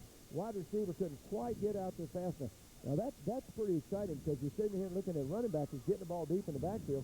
He's still beating 25 yards down the field. A wide receiver lined up on the line of scrimmage. That speaks for Armstrong's explosiveness, quick feet, and speed. And I tell you, but they are getting blocks out of these wide receivers. They're doing a pretty good job of it. Twin receivers to the far side. Armstrong in the backfield, and he will be the ball carrier once again and slips through into the secondary. And Armstrong will be down at the 14-yard line. Pickup of 12 and another first down. Yeah, it really is. Armstrong's putting on a show right now in this series. This first series, Lakes has had the ball. We watched move down. Watch this at the end, though. Watch what Armstrong does. Here's the handoff. Nice handoff. Good fake. Turn back around. But watch at the end when he gets down there. He's making a cut off the last man. There's his man. Cuts in behind him every time, always able to pick up 4 or 5 yards. He's doing that on every play. He's breaking into the second level. He's got a receiver downfield that's trying to at least get in the way, and he's picking up additional yardage by using it. I formation. Davey. The pitch to Armstrong. Armstrong hangs on, and he gets down to the 12-yard line. And now he gets up a little bit slowly. Gain of 2. Well, he was limping just a little bit on that last play, but I tell you, that's the first time they've run the option tonight that they've actually completed it. They pitched it, they turned it, and they picked up positive yardage instead of putting the ball on the ground. But we've also seen Davey fake that pitch, turn up for 8 or 10 yards too. So they're going to have to be careful with this option package right now. The ball sits on the 12, 2nd and 8.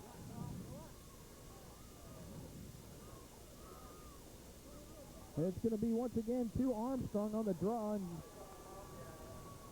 it looks to me he'll lose a yard on the play. 3rd and 9. Well, I tell you what, they had a mismatch out on the twin receiver side. They had positive yardage. I'm not surprised if we don't see this same formation come up, not into the boundary, but come up under the wide side of the field again. Twin receiver, it's probably not Trips, because Trips pulls that linebacker out. Twin receiver side to the wide side again. Well, now you got a timeout. You see a timeout call. May not happen. If Armstrong's not in the backfield, this is not going to work. But I wouldn't be surprised to go to the twin receiver side, fake the handoff, roll out, and then let Davey either run it in or make the throw to the 2 receivers. For our viewers who may not know, into the boundary is the short side of the field. Into the boundary is short side. When we're talking, sometimes we say into the bench. That's usually into the bench of the home field. But, yes, into the boundary would be the short side. And that last time into the open field, into the twin receiver side, with a lot of room. Davey keeps the ball that time. He's got 2 receivers open with only 1 defender defense. Plus, Davey had room possibly to run it had he kept it. So, and that's what Davey signaled. Right after that play, Davey signaled that over to the coach. Twin receiver side, pointed that side. You know he's telling him, hey, coach, run it again, same formation. This is going to work. We can make it happen. I'd be surprised not to see it come right back out in the same formation. You were impressed with Davey in warm-up, weren't you, Coach? I tell you what, he is an outstanding-looking kid. I watched him on film last night, and I was a little hesitant to say anything, and I said that to you. But I watched him in warm-up. We started watching his throwing motion, and as he warmed up, his mechanics really got great. I think mechanically he's an outstanding quarterback. 3 receivers to the far side. Davey. He's rolling out, and he's going to throw a fade pattern, and it will be waiting for a signal. Incomplete. He stepped out of bounds. And now we're going to have a flag assessed against the Plantation Colonels, and this could be a killer of a penalty. It appeared as if number 84, as they take a look, Mike Gracia, the tight end, came down with the catch but out of bounds.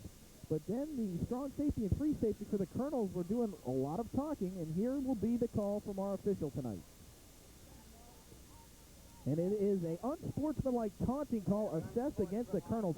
Very unlike a Colonel team that we've watched all year. Well, it really is, and I tell you, Coach Hepler's not going to be happy about this because, and again, they did run the play kind of like we thought, but they got good pressure. I believe it was Fred Stirrup coming over, and maybe McCalla that came in and put pressure on the quarterback. But it was a good defensive play. Tight end comes down out of bounds. It's an incomplete pass. It doesn't count. Taunting, you sit there and look at it. Boy, this is going to be a big, big play against them.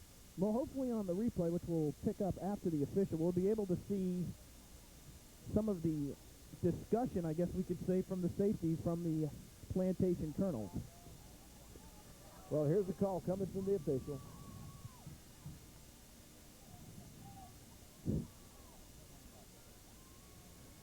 Well, there you see it. Now let's take a quick look at this one more time. Well, here's the replay. Ran a pretty good pattern. Looked like 84 came down with it. I thought, there you see the ball loose.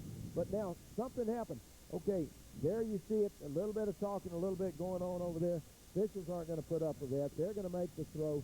That was out of bounds. All the, you know, Coach Hepler's not going to be happy about the players doing what they did at that time. So it's only a 5-yard penalty, but more importantly, and it's 4th down and 4. And Davey in some trouble, still rolling back, throws it into the end zone, and it's going to be intercepted by Andrew Burke. And Burke's going to be knocked down at the 9-yard line. Davey, ill-advised pass, throws it into a crowd, and Burke comes up with the interception. And, Coach, he really has been the player of the game for the Colonels so far. Well, he really has. Burke's done an outstanding job tonight. He's been working on all fields, running the ball back. You name it, Burke's done it. Big replay coming up right here. But watch what happened. Hialeah lost contained. They didn't protect the quarterback. 1, 2, 3. Great pressure by the defensive front. Shouldn't have thrown the ball. Go ahead and eat the ball or throw it out of bounds where it can't hurt you. Coach, what about the decision not to go for the field goal? I don't know. You're up by, right now you're up 21-12. It's going to take 2 scores to beat you. A field goal, if they score 2 touchdowns, you've still got a tied game. You get the extra points, you've lost the game. So you go for the touchdown. Field goal wasn't going to do any good because of the 2 scores anyway. I would say it was a smart call. Go ahead and go for it. If you don't make it, you pin Plantation deep.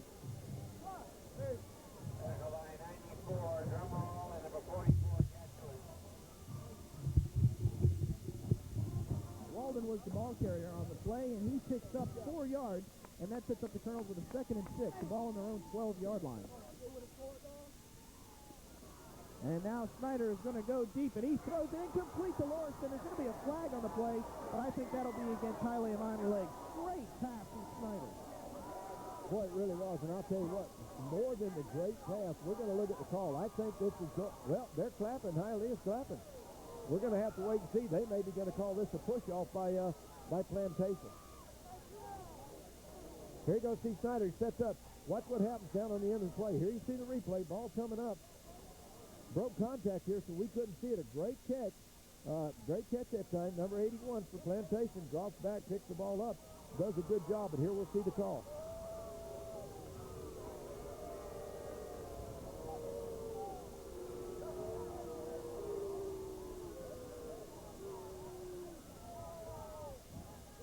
Well, there you see the call. Coach Hepler's not happy about it, and Snyder's talking to him. But Lawrence goes up, makes a good catch, makes an adjustment. But chances are, according to the official, it looks like, here we see the call coming up on interference on the offense, loss of down, 3rd down. Unbelievable call assessed against the Colonels. There is really no way to describe that call. I mean, from up here, but then again, it's easy for us to say up here we're on top, Coach. You say that all the time. Down on the field, they're seeing a different game. But from here, it's very questionable. 3rd and 15. Snyder standing on his own 1-yard line. Back to pass, going to the well one more time, looking for Noonan. Noonan comes up with the catch. Is it complete? Inbound, 1st down, Colonels. Super catch by Noonan. Well, I tell you what, Noonan really did, and I missed what the call was on that last play, but I tell you what, that was a big thing to the depth. Here you'll see the call. Here you'll see Snyder going back to the same side. They've seen something over there they like, and what I think it is the way they're setting their formation. They're having to get a linebacker out into that flat at times to cover. That time they put Newman out. He gets in between the free safety in the corner, and he's able to come down with the ball. But again, a minute ago, it was pass interference, and it was on Plantation, and that's where he got the separation, and that's where the defender was pushed off. So, but Plantation comes back and makes it work. Direct snap to Harold Walden, but that'll be stopped immediately by number 44, Cedric McBride, the middle linebacker, and that'll bring up 2nd and 10. Well, again, McBride, right now at this point in time, McBride's got to be the, we're talking about Brooke over on the one side, but McBride's got to be the guy on the other side that's making it happen.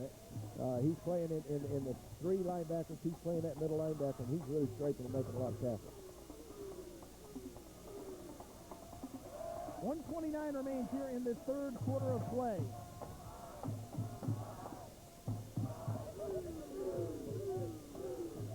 Snyder going more to the shotgun than we've ever seen all year from the Colonels.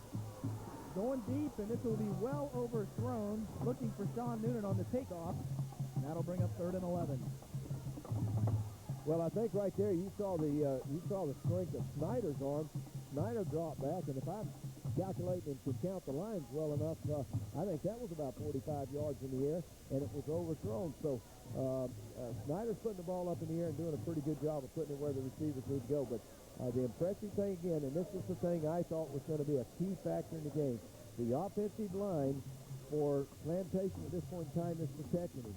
And when you look at that, look at the guys that are in it, Bevette, Luggery, Cagano, Shapiro, and Golub, they're making the block. Snyder's only been rushed one time, sitting back there throwing tonight.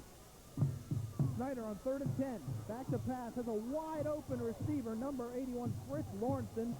But it hasn't happened often, but Lake did get pressure on Snyder. He underthrew the ball, and that brings up 4th down. And now Lawrenson, as you see on your television screen, comes up limping.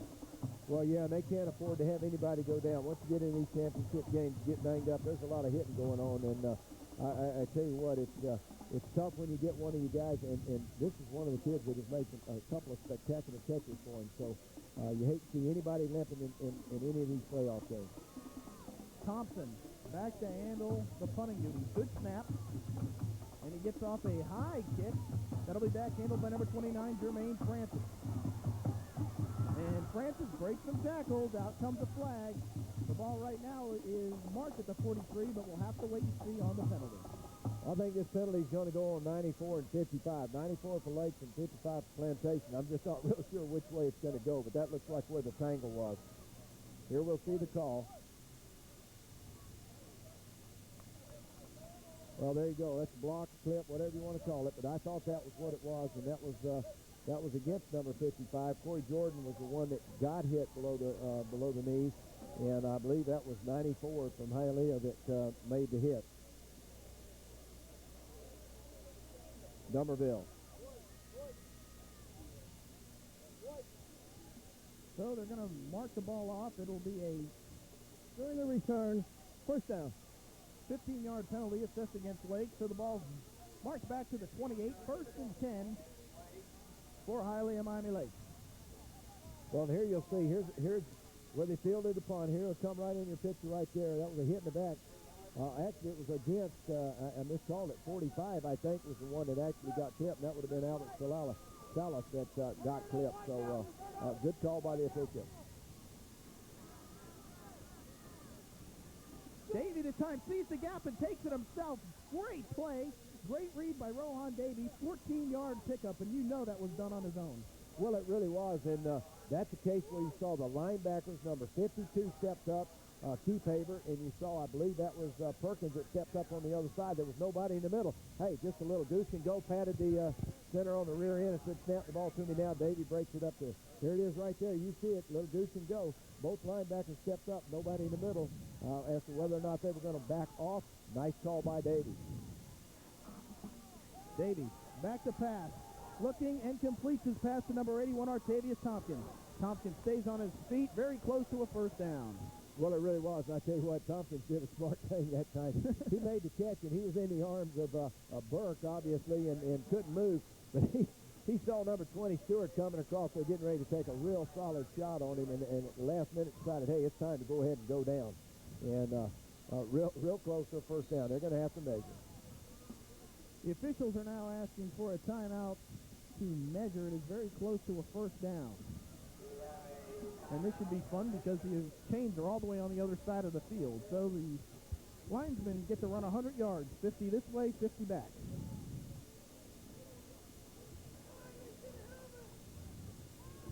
Only 2 seconds remains here in the third quarter of play, and we're taking a look at the measurements, kind of hidden from the officials, and it is just short. So we will have second and half a yard for the Lake, for Hialeah Miami Lakes. Well, we've only got 2 seconds to go in this quarter, so... Now, Coach, did he step out? I don't know. If he stepped out of bounds, the clock obviously would have stopped. Well, I couldn't tell. I never did see him signal that he was out of bounds. I think the tackle was made inbounds, and so consequently the clock will not stop, and they're going to roll it right now in just a second. Well, Davies went on the game, 2 for 11, 49 yards and an interception. Not what you would expect from the #1 rated prospect in the state of Florida, but as you can see, they're not really a primarily passing team. Well, they really aren't. Again, you got to credit some of this throwing the fact that the linebackers and the defense, they've been able to put pressure on, and it's been good coverage down deep, so it's not necessarily whether Davis can throw. They've done a great job. So we have reached the end of 3 quarters of play here in this 6A quarterfinal game. The score remains like it was at the half. The Hialeah Miami Lakes Trojans lead the Plantation Colonels 21-12. We'll take a break and come back with the final quarter of play.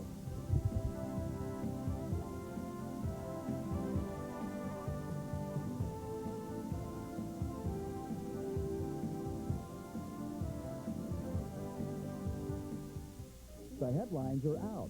Kathy Rollins of the show Headliners is a huge success. All the local celebrities are spotlighted each and every week. From past fame to soon-to-be famous, Kathy Rollins gets to the heart of each guest. Headliners is television with a personal touch. Finally, a show for and about people in South Florida. Every Monday evening at 7:30, only on Channel 19.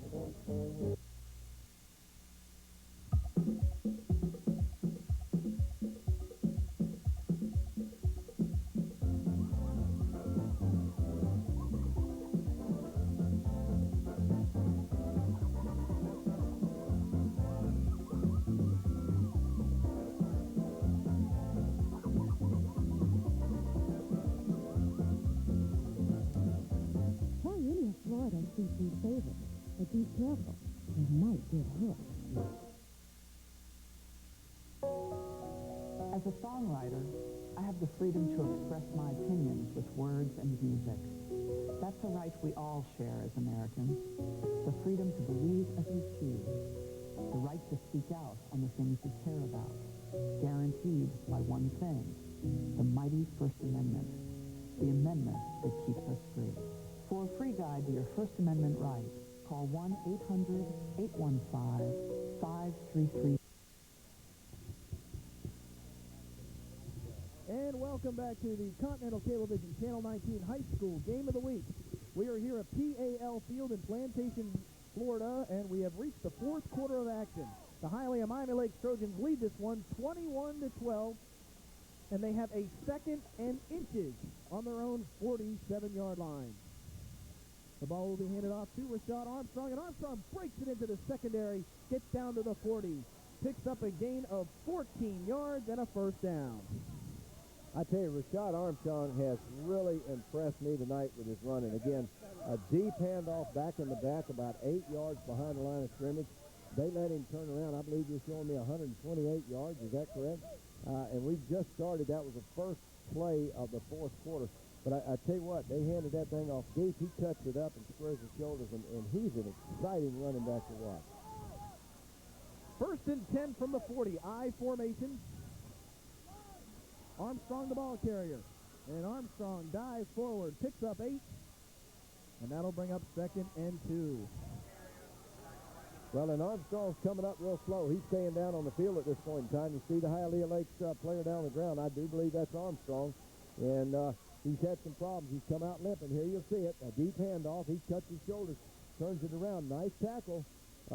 Looks like he's got his leg hurt there. Looks like they're talking or looking at his left ankle. I'm not sure. It might be cramps. We did see him limp off a few minutes ago. It doesn't look like, well, we'll just have to wait and see. You can't tell from this point in time, but you can see him there looking at the leg. And interesting thing, he's cramping, it looks like. Look at all the rest of the players from Hialeah Lakes. All of them are starting to stretch out right now and try to really stretch those calves and hamstrings out, because if he's cramping, then that's what the other guys are saying is they're saying, hey, we can't let this happen. We got to be in the game. And it's real interesting to see, but almost everybody on the Lake team right now is saying, hey, stretch me out. Make sure I can't afford to go down. We got to have everybody in the game. It's football weather, Florida style. It's got to be, what, 85, 86? Well, it's hot. It's hot and humid. I mean, you know, here we are in December, and we've had really great weather for the past 3 weeks. But this has got to be one of the most humid and sticky nights we've had, probably at least in 2 weeks here in Broward County. And it's supposed to be a little bit of a cold spell coming in tomorrow or the next day. So I think that might just be cramped. 2nd and 4. And they give the ball to the new back, number 4, Mike Hicks, and Hicks will be stopped at the line of scrimmage. No gain, and that'll bring up 3rd and 4. So you can obviously the difference between Mike Hicks and Rashad Armstrong. Well, Armstrong's just so quick. I mean, he's got to be an offensive leader out there along with Davis, and you know, he's just real quick feet. And that time, and again, they went right to him, which surprised me a little bit.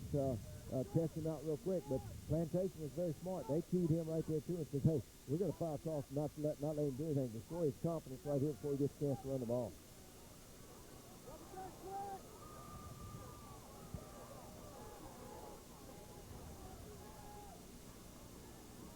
Handoff goes once again to Hicks. Hicks does a nice job. There is a flag on the play. We'll have to wait and see on the call, but Hicks does have enough for the first down, and it's going to be a holding penalty assessed against Hialeah Miami Lakes, but it was still a great run from Mike Hicks. Well, it really was. He did a good job of picking up the first down, but, you know, you saw the preliminary signal. They're holding against Lakes, so this is going to come back. Here you'll see the replay coming up. They give it again, and they give a deep handoff. I think the handoff not as deep to Hicks as they do to Armstrong, but I'll tell you what, they give that deep handoff in order to let those running backs get squared to the line of scrimmage and then use their block. That's the 8th penalty against Hialeah Miami Lakes for 93 yards. John, an interesting thing I'm watching. I've been watching the bench over there since they brought Armstrong out, and they're still working on that ankle. So I don't know for sure if that's going to be cramped or not, but they can ill afford not to have Armstrong in this game. 3rd and 17.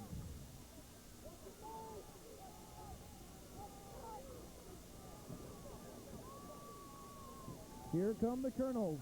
Davey rolling to his right. Throws the ball. It is complete. It looks to number 86, Terrence West, but it will be short of a first down.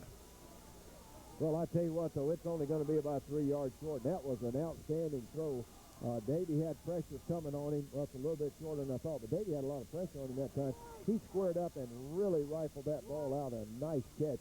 Well, there you see. Here you got Armstrong coming back in the game, so I don't think you'll see a punt anytime soon. That's a gain of 13 yards for Terrence West and Hialeah Miami Lakes, and it will bring up a 4th and 5. Well, Hialeah has called a timeout. They're going to go out and discuss this play because this is a big play. They don't make the first down here. They're going to let Plantation come right back in because Plantation's going to have the ball, looks like, on about the 35-yard line, their 35-yard line. So Hialeah's got to discuss this. They can't afford to turn the ball over. They're going to go for it. So they know, of course, at 21-12, it's going to take 2 scores for Plantation to get back in. I don't think they want to take a chance. I think they want to pick up the first down and keep Plantation's offense off the field.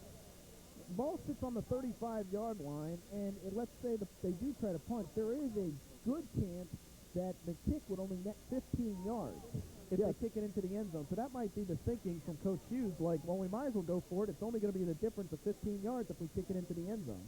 Well, you're right, and if you kick it in the end zone and they bring it back out to the 20, you haven't gained the 15 yards. Of course, you pin Plantation on the 20 versus giving them the ball on the 35. So, you know, again, you're only going to gain 15 yards if it goes in the end zone. But if you turn the ball over to Plantation, that's a big 15 yards you're giving Plantation and having them start on the 35. So, interesting call. Looks like they're going to go to that power backfield that we've seen them run. They're going to give it to number 2.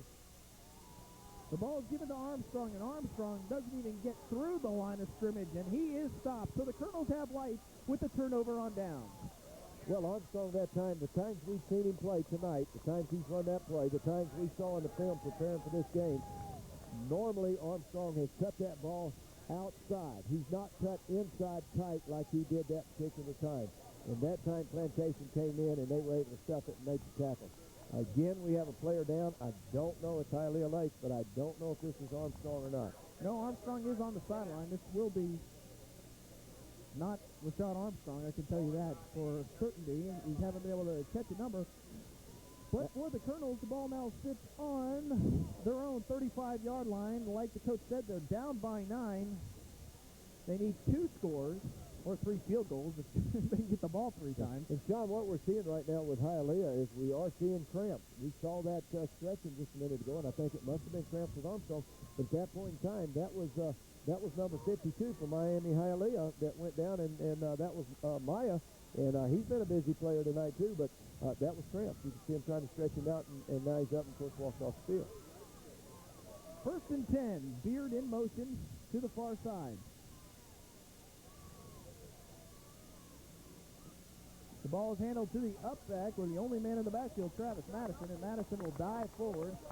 Looks to pick up about 5, and the clock is running. Well, he did, and that was a pretty good job by Madison. He bounced off number 7, and that's no Barrett Gray. That's no easy task to bounce off of him. But he bounced off of him and broke the tackle and was able to pick up about 4 more yards, because Gray looked like he had him tackled for about even at the line of scrimmage, a 1-yard gain.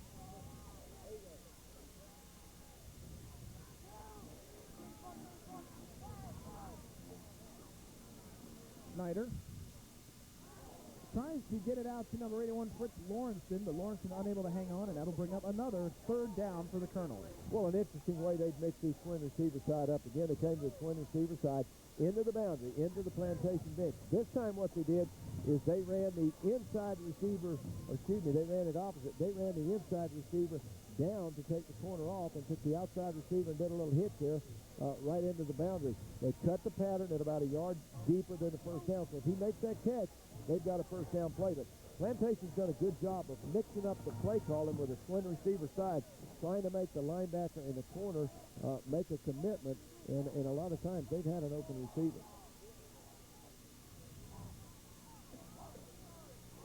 Third and 4. Now it'll be a first down as number 94, James Dumeril, jumps offside, and that should be enough to give the Colonels a first down. Coach, I'd like to make a point. To this point, Plantation has run 50 plays, Hialeah Miami Lakes 39. Well, and we spoke about that when we came back out, and we said something about Hialeah not throwing as much as we thought they had, etc. I think I made the comment at that time, Hialeah really hasn't had the ball on offense very much. Plantation has really had a couple of nice drives, and has got almost twice as many plays. And they've just got to get some points on the board, because now time, with 8:32 to go, time's becoming a factor. Out of the shotgun, Snyder has all day to throw the ball. Looking across the middle for Aurora Artiega. Incomplete pass. And that was very close to being a catch and fumble. And there's a flag in the backfield. That'll be roughing the passer. And Ryan Snyder is standing with his hands on his knees. He really took a shot. Well, he did. Hopefully we had this one on the replay, because I'll tell you what, there wasn't any reason for that. That was just frustration coming out of number 94. But Snyder looks okay. He's breathing deep. He's got a little bit of time to kind of shake it off. They've got a penalty. They're going to play it as slow as they can, take the penalty. We'll see the call in just a minute. But, 94 that time, that was Dumeril, who we just spoke about just a minute ago. Roughing the passer on the defense, automatic first down. Late hit on Snyder and a flagrant foul. So a big call, only about 10 yards short of where the pass would have been completed. You know, we've done a couple playoff games here where the officiating has been less than great. But tonight, you really have to say the officials have done a wonderful job in this football game. Well, they have. They've been right on top of it. Very early in the game, you had a little bickering back and forth and a couple things. The official stepped in, he calmed it down and said, hey, reminded them, you're not going to play next week if you're ejected. We haven't seen any more of that. The only other thing we had was the unsportsmanlike deep in the end zone down there against them a few minutes ago. Snyder back to pass. He's looking deep for his man, and that ball is knocked up into the air, nearly intercepted by number 83, Tim Brooks. Incomplete. Well, I tell you what, a pretty good job by Brooks, because I thought they were going to be okay. That was number 81 for him going down, and did a nice job that time on the reception. So looked like we were going to have the reception. Fritz Lawrenson, and he's been active tonight. Good pass, but again, look at the time that Ryan Snyder has to throw the ball. They are not able to put pressure on him. And this young man with 8 minutes to go, hey, he can make things happen. Two scores is not out of the ordinary for this kid to throw the ball. Artiega and Beard go to the far side. Sean Noonan to the near side. 2nd and 10. The ball on the Hialeah Lakes 35-yard line. Going across the middle for Roy Artiega, and he hangs onto the football down to the 18. I tell you what, Artiego did a good job that time of holding on the ball because, again, that's McBride, the middle linebacker. He dropped back on coverage that time, and he makes the hit. Watch this on the replay now. Again, but look at Snyder. No pressure. Nobody's on him. He's got all day. Back pick everybody up. All right, McBride comes in, strips the hand away. Artiego's able to hold on the ball. Hey, that's a great catch. Big play. Talked to one of the defensive coaches from Hialeah Miami Lakes, and they said last week when they got up 20-0, they decided to take a linebacker, put him in coverage instead of attacking the quarterback, and he says that's why Coral Park came back in the game. Looks like they're doing very much the same thing. Here, a pass out to the flats completed to John Campbell, and Campbell breaks the tackles into the end zone. Touchdown, Colonel! Well, I tell you what, that goes right back to the play before that. The Artiego making the reception coming across the middle. And again, we said at the beginning, I tell you what, Ryan Snyder, if Plantation pulls this game out and makes the win, Ryan Snyder, you're going to go down and ask him, who's player of the game? He's going to tell you right there, the offensive line. He told us that once before because nobody could get through him. And that's exactly what's happening now. That offensive front has done a great job. Those kids are dedicated. They're outstanding group of kids. They played, and they're young. A lot of those kids are sophomores. So I tell you right now, I'd say the offensive front from Plantation is taking control of the ball game. Well, the score is now 21-18. Going for 2 is pointless, so out comes Piero Intriago to handle the extra point duty. Now, this is not a sure thing either. Earlier in the game, number 29, Jermaine Francis from Hialeah Miami Lakes came in from the side and blocked an Intriago extra point. Now, Lakes calls a timeout. Well, this timeout kind of surprises me with Lakes because this is an extra point. They had a flag thrown. Here we're going to have a replay of the touchdown, I believe. They had a flag thrown down there, and the official just waved it off. Here you'll see the fake by Snyder. Look at the time he's got. Throws a little crossing pattern there, picks it up, cuts it in. A tackle miss, able to spin loose. Second tackle miss. Hey, I don't know how the kid stayed on his feet. 2 tackles missed, and they were great hits. You got to credit the kid. He wanted to score a touchdown. Now, that's determination. That's what Plantation's had all year long. And that's what we've seen out of them, is kids making big plays. That's the case where number 8 steps up. That's Campbell. Campbell steps up, makes a big-time play, breaks 2 big tackles, solid hits, spins off and goes in. These kids want to win a football game. 65-yard drive for the Colonels, and that is their first drive, long sustained drive. Their other 2 touchdowns came on fumbles, which they had short fields to work with. Obviously making the most of their opportunities early on. Now they got their offense together, so it appears, and they're able to drive 65 yards for the score. And as you saw in the replay, it resulted in a John Campbell 19-yard touchdown reception. So out comes Intriago for the extra point. And now we have a flag on the play. Somebody's got to be lined up in the neutral zone because I sure didn't see anybody move. But this is not going to be critical. Offsides against Hialeah Miami Lakes, so half the distance. Well, half the distance, and now some people might wonder, does he go for 2 or does he go ahead and kick it? On the defense. You know, 2's not going to make a difference. He kicks it here. Let's say Hialeah gets a bad snap, takes a safety in the end zone, you got a tied football game. Any way you look at it, it's still going to take another score. Well, the extra point makes them only down by 2, so a field goal would win it. So Intriago comes out and boots the ball right through the uprights, and that makes the score 21-19 with 7:38 remaining. And a very quiet second half has turned into a football game here in the 4th quarter. Well, it really has, and again, like you say, they kicked the extra point. Of course, Coach Templer had to probably, I should have watched him on that play as to whether he watched the kick or turned away and looked at the ground, just hoping that kick was going to go through and listen to the crowd and let him know. Intriago has not made all the extra points, and Miami Hialeah has blocked some, so that's going to be a critical thing. There's a lot of ways they can come up with a tie at this point in time.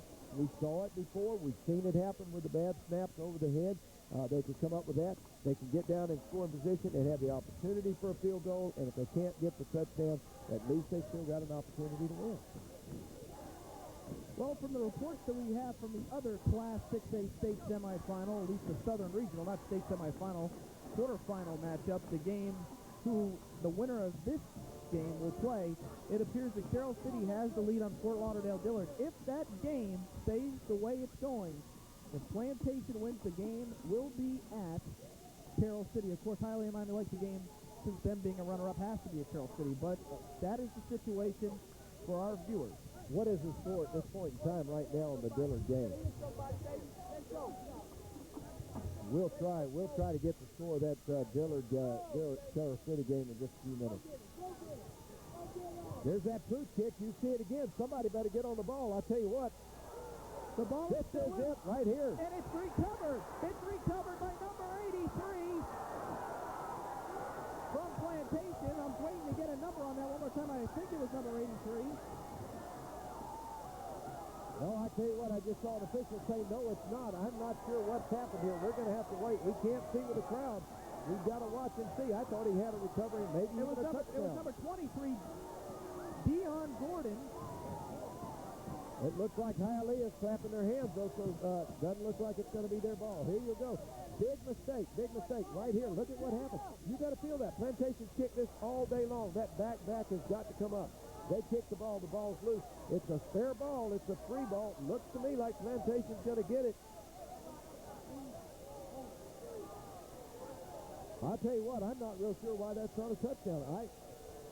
The ball was never touched and it went into the end zone. The ball was kicked by a Hialeah person. The ball was touched by a Hialeah person and was kicked. And that's what it showed. We'll see if we get that replay. No possession was ever made by a Hialeah Miami Lakes player. That has to be the call. No possession was made by a Lakes player, so therefore it was still not a possession call. And that is the rule. That is a good call.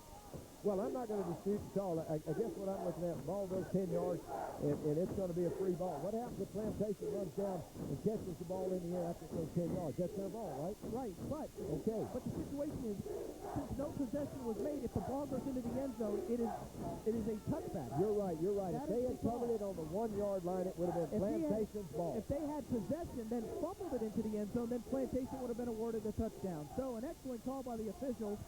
And now Rashad Armstrong has the ball, and Armstrong, it's going to be a foot race down the sideline. He has a blocker next to him, and forget about it.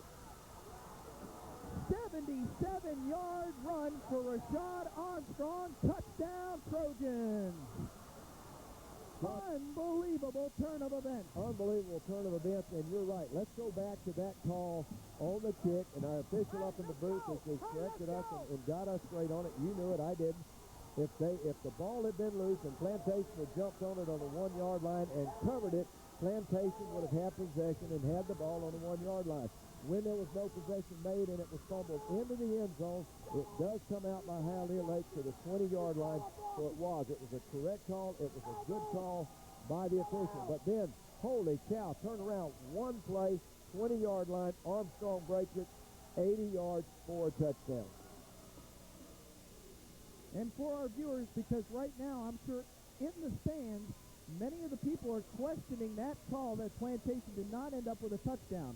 But for those of you watching the game tomorrow morning, as the kick is up and it is good for Hialeah Miami Lakes, as Manga puts it through to make the score 28-19. That is the correct call.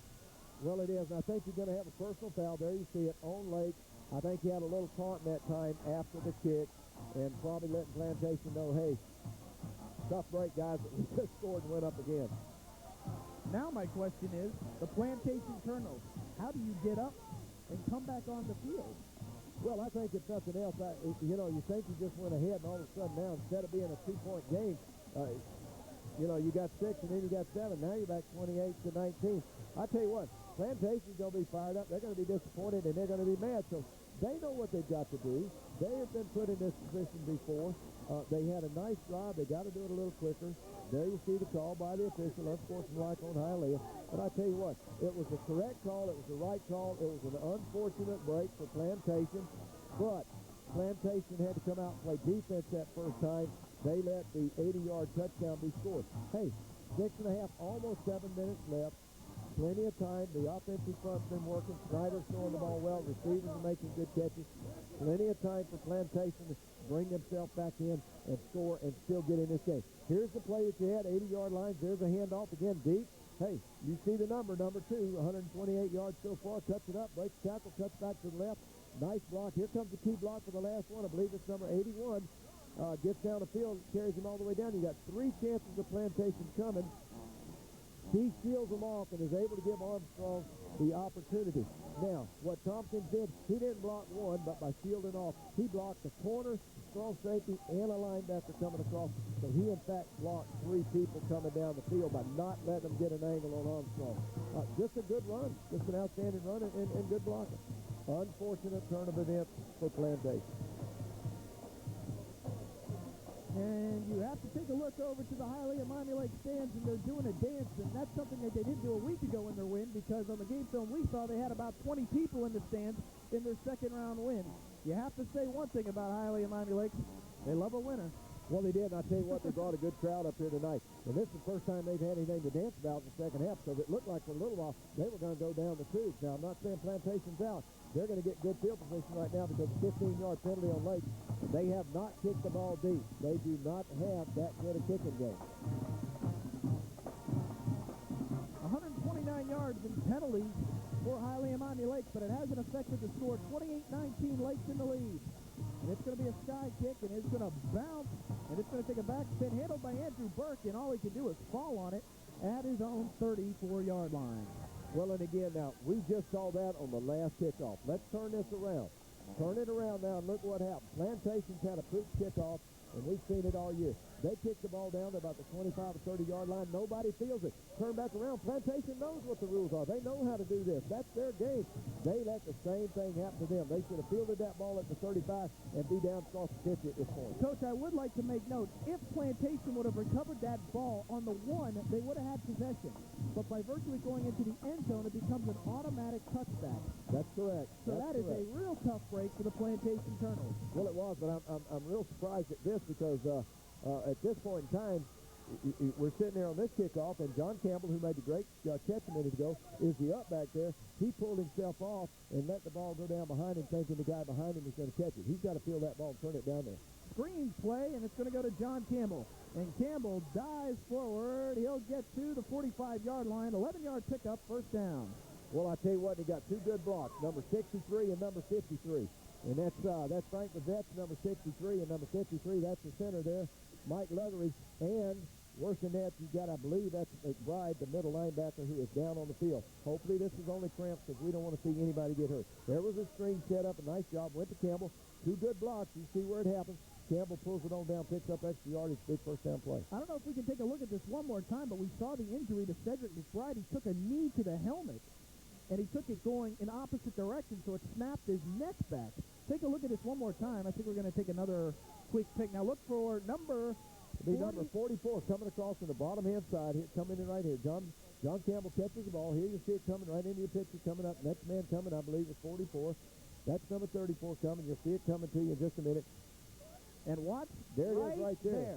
Here's 44, and you see what happens. He gets hit actually by his own man. Number 94, James Demereux. 94, and I think what happened, I think it was his shoulder. Now that I see that hit, he, well, you know, you always wonder, it looked like he got a hit in the shoulder, and it was the shoulder. You know, when guys get hit in the shoulder, they limp off the field. So I don't know how that works, but you see that in high school, the pros and the colleges, it always happens. You got to limp. I think Hialeah Miami Lakes knows this game's on television. Well, I think you do, but I tell you what, I'm glad to see McBride up. He's had an outstanding game tonight, and obviously I don't want to see any kids on the field ever get hurt, and it's been an outstanding ball game.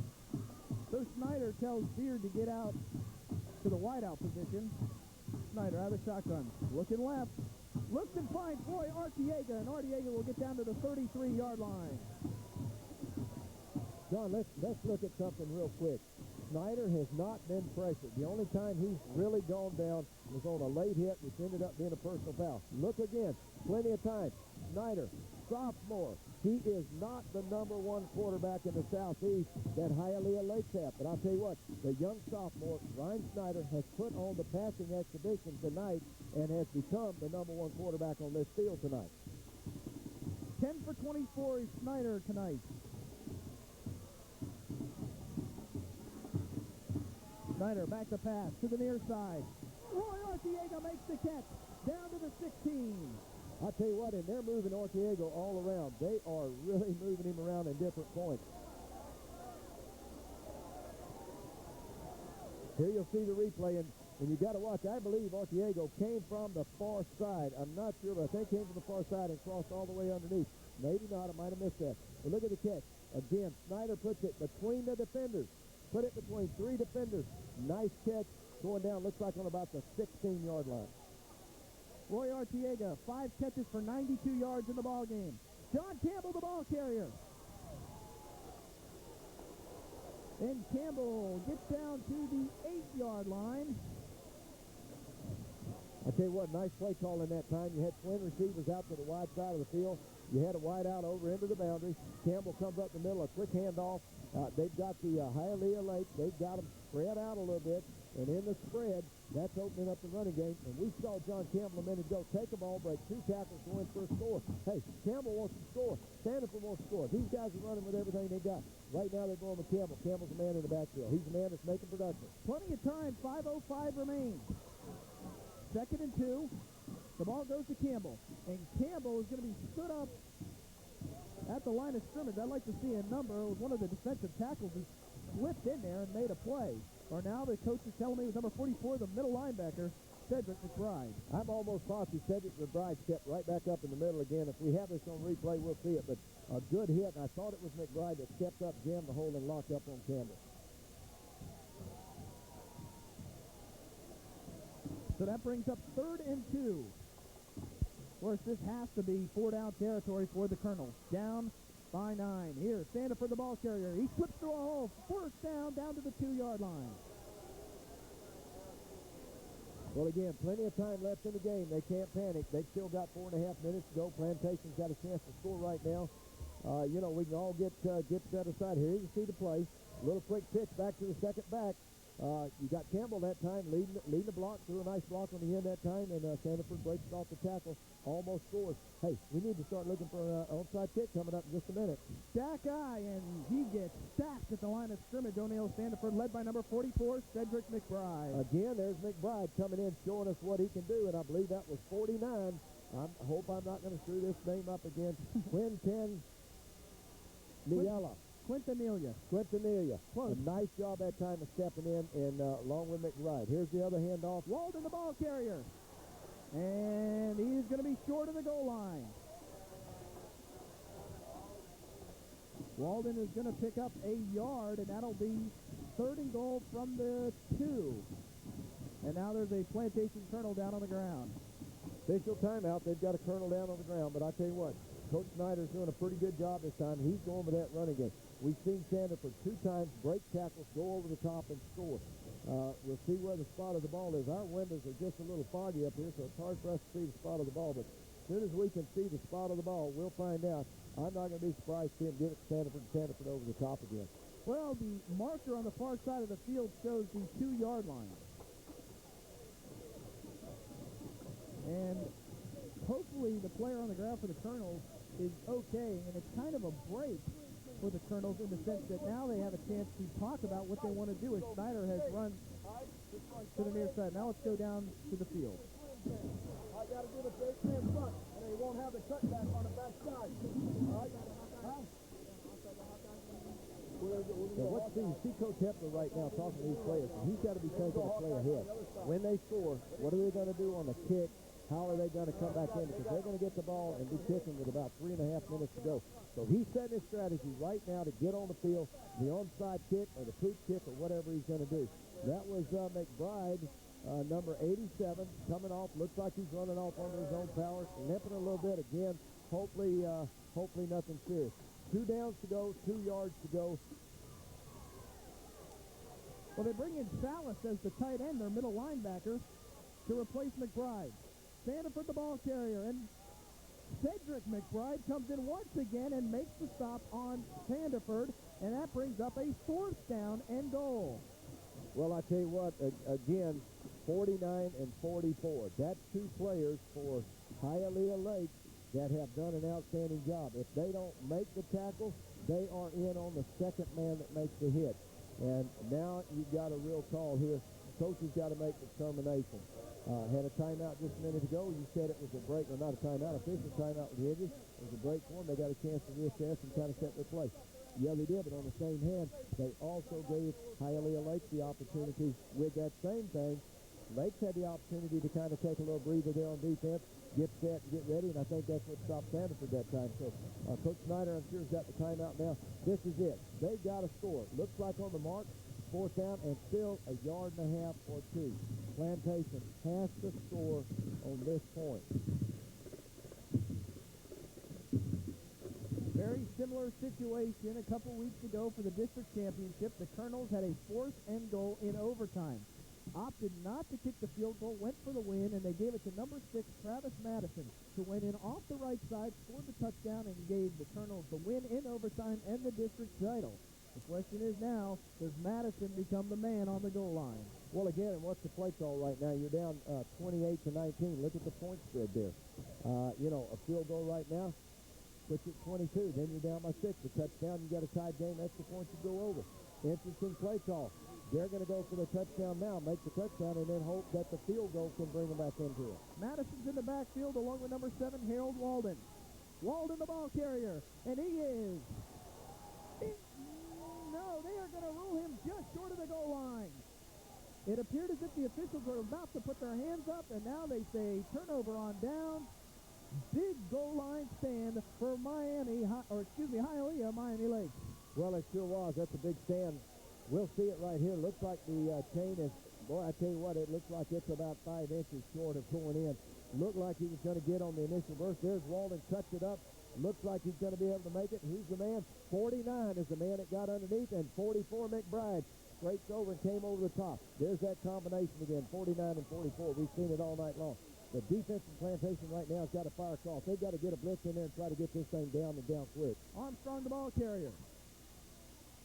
And he looks to pick up about 1. Folks, do not leave us. There's 3:15 remaining. The score is 28-19, but if last week showed us anything, as long as there's time on the clock, anything can happen. I'll tell you what, with a minute 53 last week, St. Thomas was down. Looks like they were going to lose the game. Okeechobee does a fumble, and 4 plays later, in less than a minute and 15 seconds, St. Thomas is up by 2 touchdowns. So you're right. There's a lot can happen. A fumble right here, anything can happen, and Plantation certainly playing for the win. My official or unofficial stats on Armstrong: 21 carries, 215 yards. There you see Davis looked like he had the hole, was trying to just nurse it out. I think what they're doing right now is they want to run as much time as they can. Their timeout call looks like very wisely used. Plantation called a timeout. They're going to try to get enough room that they can get that punt off. They're going to have to punt. And right now they're going into a third and 5, 3rd and 6. Hey, Plantation can hold them out. There's not a lot of room. They should come back with good field position, maybe somewhere around Hialeah 30, 35. So Davey picks up about 3 yards, and that's going to bring up a 3rd and 5 or 3rd and a long 6, or a short 6, I should say. Well, I tell you what, at this point in time, that's as long a 6 as Hialeah Lakes has ever seen. And I guarantee you those coaches on that far side are certainly looking at that, and they just want at this point in time, don't turn the ball over, don't make a fumble, don't do anything stupid, get a penalty, get us enough room that we can punt the ball out. If Hialeah Miami Lakes goes on to victory, they will face most likely Carroll City, who currently leads the ball game. Of course, when you see the telecast, you will know who will have won the football game. Earlier in the year, Hialeah Miami Lakes, in the same district as Carroll City, lost to them 35-12.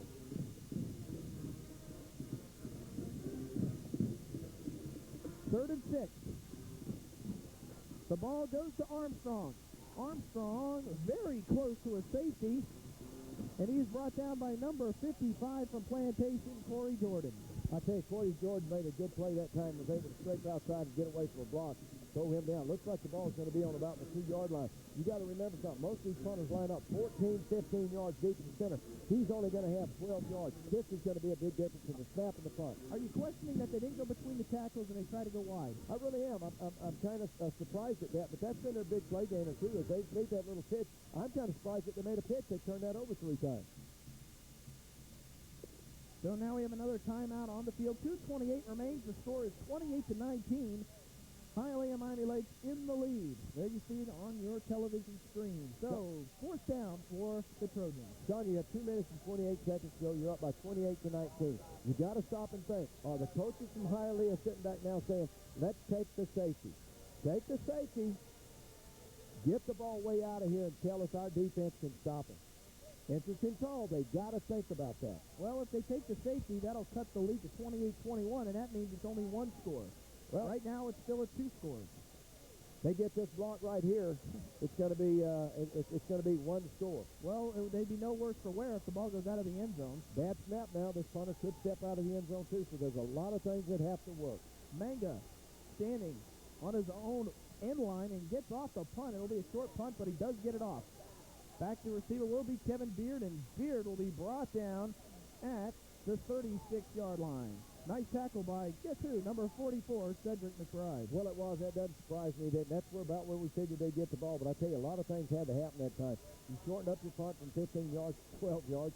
Kid standing on the end line. He's got to make it. He can't move around. He just kind of pooched it out, got a line drive. A little surprised Beard didn't feel that thing clean and try to turn it up hard. One bounce and still 5 yards.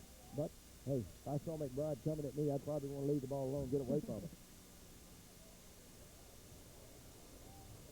2:18 remains. Plantation trails this one by 9. Snyder. And it's going to be a screen pass to number 8, John Campbell. And Campbell staying on his feet, and he'll get down to the 30-yard line, and that'll be a pickup of 6. Well, that's a pickup of 6, but they've got to call Campbell over the sideline and say, look, once you make the pass, or once you catch the pass, turn the ball down, get as much yard as you can, but at the point in time you look like you're going down, break it hard to the outside. Get out of bounds, stop the clock.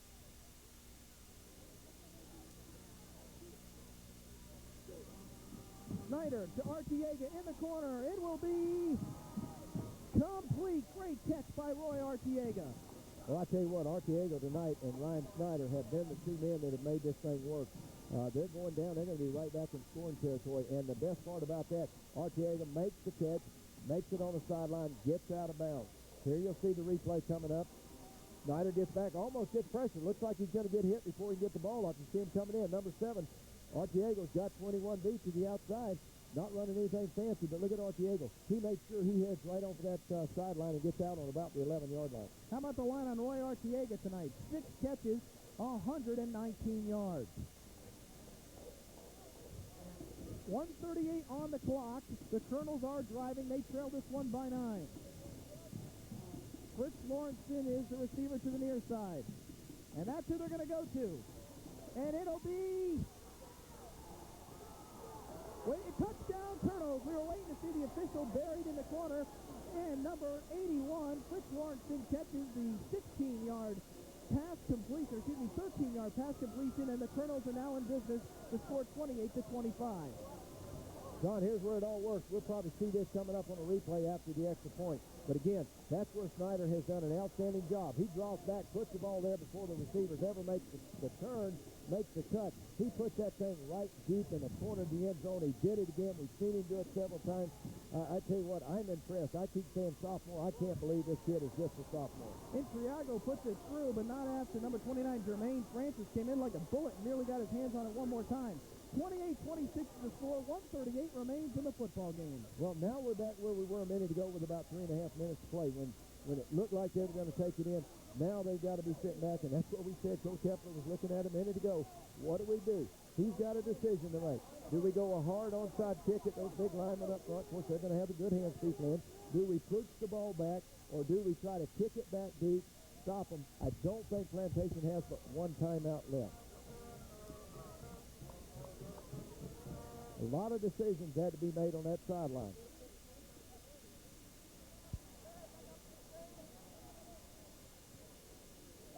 I think here's the replay coming up. Watch Snyder. The cut hadn't been made yet. Snyder steps back, lays the ball up.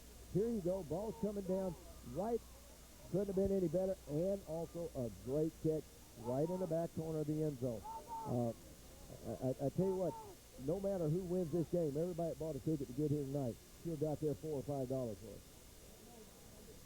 The best value in town, high school football. Well, it really is. Now we're going to see what's going to happen here. Well, this might be the time. I keep waiting for it, and I keep telling you that. Run up and kick the ball.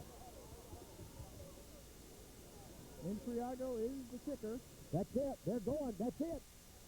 And the ball is going to be handled by number 83, Tim Brooks. And Coach, he called it in the first quarter. Man, I tell you what, I've been wanting to see that all year. I've seen him run up to that thing every time Intriago turns around and looks. I think Barrett Gray was the one that recovered it. But, you know, he turns around. Watch him right before he kicks. Watch him turn around and look. He's going to turn around. Well, he already turned around. Here he goes. He's going to kick it. That's it. It wasn't a bad kick. It needed to get down and get one more hop. Hey, I tell you what, Gray was lucky to get on it. The ball almost skirted out from under him. But we've been waiting to see that thing the whole time. He turned around right before he kicked, saw the lineup he wanted, turned back around and told them what number he was kicking at, turned around and they go for it. I tell you, great football game, and Plantation's done a good job. Still a lot of time, minute 20, 28 to go. I don't know what our timeout situation is, though. Davey takes a knee, and this is something we thought we'd see 1 week ago. Maybe Hialeah Miami Lakes watched the telecast from a week ago and realized, hey, with one timeout on the other side, we'll just kneel the ball. Well, and I think judging by this right now, unless Plantation has one timeout left, this is going to be the football game. They're going to take a knee. They may have used up the timeouts over at Plantation. If that's the case, they can't start the clock, and Hialeah's going to go on to win. I tell you what, you look at Armstrong for Hialeah, and he's got to be a happy young man tonight because he's really been the offensive load. What do you have, 210 or 15 yards? 212 unofficially. 212 yards. That last 80-yard run put him up over the 200. For a playoff game, that's a lot of yardage. 45 seconds remain. Davey steps back, takes a knee. Well, that's going to be the ball game. They're going to get one more snap, looks like.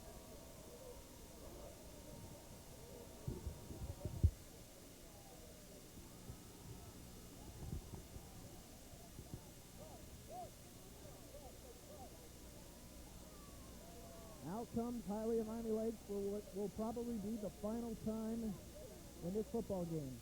There you see the clock. Well, they're going to let it run down. They're going to let it run down, take the 5-yard penalty, because I think, well, no, they didn't. They took the snap at the right time. That's the ball game. It's all over. And Hialeah Miami Lakes goes on the road, comes up to Plantation, and upsets the Plantation Colonels 28-26. A super football game that came down to the wire, and the Trojans, on the strength of Rashad Armstrong and his 212 yards and 2 touchdown performance, come away with the win and will advance to the state semifinals, most likely against Carroll City. Well, I tell you what, that's a heartbreaker for Plantation, and it looked like right down to the end they were going to pull the game out and be able to take the victory. So we are going to take a timeout now. There you see the scores, them shaking hands, showing the sportsmanship that they should after a well-played football game. We're going to take a timeout, and when we come back, the coach will be down on the field with the winning head coach from Hialeah Miami Lakes, Jerry Hughes, and our players of the game.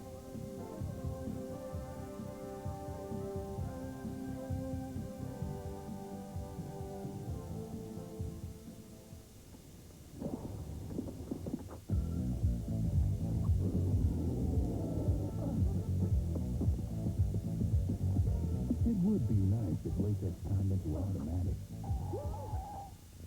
But since they're not, using them should be. Simply because the latex condom used consistently and correctly will prevent the spread of HIV.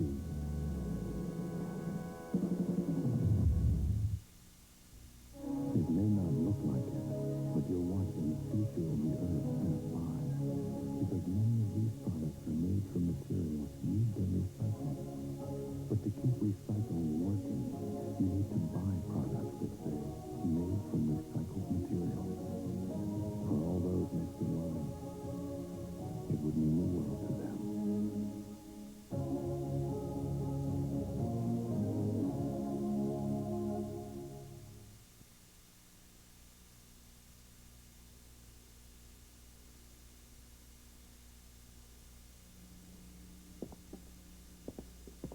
And in some school districts, 6th graders are learning. But there are still some school districts where seniors will receive a diploma without ever having to face the question. Insist on high academic standards. And welcome back to Plantation and PAL Field, where we have just completed the 6A state quarterfinal matchup. The Hialeah Miami Lake Trojans come away victors on the road over the Plantation Colonels 28-26. Now let's send it down to the field with the coach, Al Milton, with the winning coach of the game and the players of the game. Ladies and gentlemen, good evening. Standing here at Plantation PAL Field, where Plantation has just been beaten in what we'd call the quarterfinals. With me, the winning coach will advance next week to play Carroll City, I believe, Coach Jerry Hughes. Coach, I'm going to go to you first tonight. Congratulations and your thoughts on the game. Well, you know, we make everybody earn their money's worth, and I understand the tickets are real high for the state, and we like to play it to the last second. We did it last week with a 4th and 7 with 51 seconds to go, and this week we did it again. But, you know, I got a lot of respect for Plantation. They play a lot of kids play long, you know, and hard, and we're just thrilled to be here. Well, congratulations. Going into the game tonight, you scored twice real early, real quick. And you had made the comment earlier in the week that sometimes that can go against you because the kids feel too comfortable. They let down a little bit, but boy, did they come back going into the end of that third quarter and the stand there at the end. Well, without a doubt, I give a lot of thanks to the defense. You know, they played and stopped when they had to stop them, and a lot of credit goes off to the defense. But then again, our offense put one on the board, of course, with Rashad running the way he runs when they had to. I mean, it was just an all-out effort on the offense and all-out effort on the defense, and a lot of credit for kids that play with a lot of heart and a lot of desire. That's why they're called the cardiac kids. Well, I tell you what, they sure were. And like I say, everybody got their $4 or $5 worth tonight. Got to turn to the two players. Armstrong, I tell you what, he comes in here tonight. It didn't look like we were going to get a lot of things going early on. You had 128 yards, all of a sudden breaks an 80-yard touchdown. You take it down, you ended up tonight with 212 yards. You were quick. I never saw feet move like that. Well, I give credit to the O-line, and I give credit to the team. Well, I got to do what I got to do on the field of school to help my team go on the race of state, and how to do it. But I want to keep my dream alive and keep going. Well, I tell you what, congratulations to you. You put on quite a show tonight. The guy sitting next to you, I tell you what, you got to hug him on the way to the bus, because every time we called out a number tonight, it was number 49, it was number 44. Middle linebacker McBride in the 4-3, one of the strong linebackers in the 4-4. What do you got to say? And the biggest hit you made was right on the goal line when you stopped them with 1 yard to go.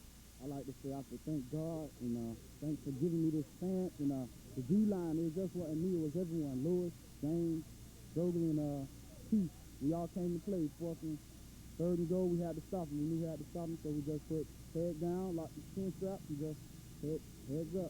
Well, I tell you what, you did a great job, and you went against an outstanding line tonight. That Plantation line, especially in that 3rd and 4th quarter, really came alive and rolled on some holes. But you provided that defensive leadership tonight.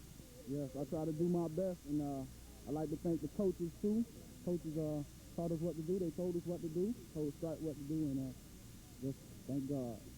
Guys, I tell you what, you can't do it much better. Congratulations to you tonight, and welcome to PAL Field. You put on quite a show tonight. An outstanding performance, 2 outstanding athletes. Of course, they advance to the semifinals next week, which we played in Miami against Carroll City. Gentlemen, congratulations on a great victory. We'll take it back now to Sean Alvashire upstairs. And thank you very much, Coach, and thanks to Coach Jerry Hughes and our players of the game, running back Rashad Armstrong and middle linebacker number 44, Cedric McBride. There you see the final, 28-26, Hialeah Miami Lake comes away victors, and as Coach Milton said, they will advance to the state semifinals to go up against Miami Carroll City. And the winner of that game goes to Daytona Beach for the 6A state championship game.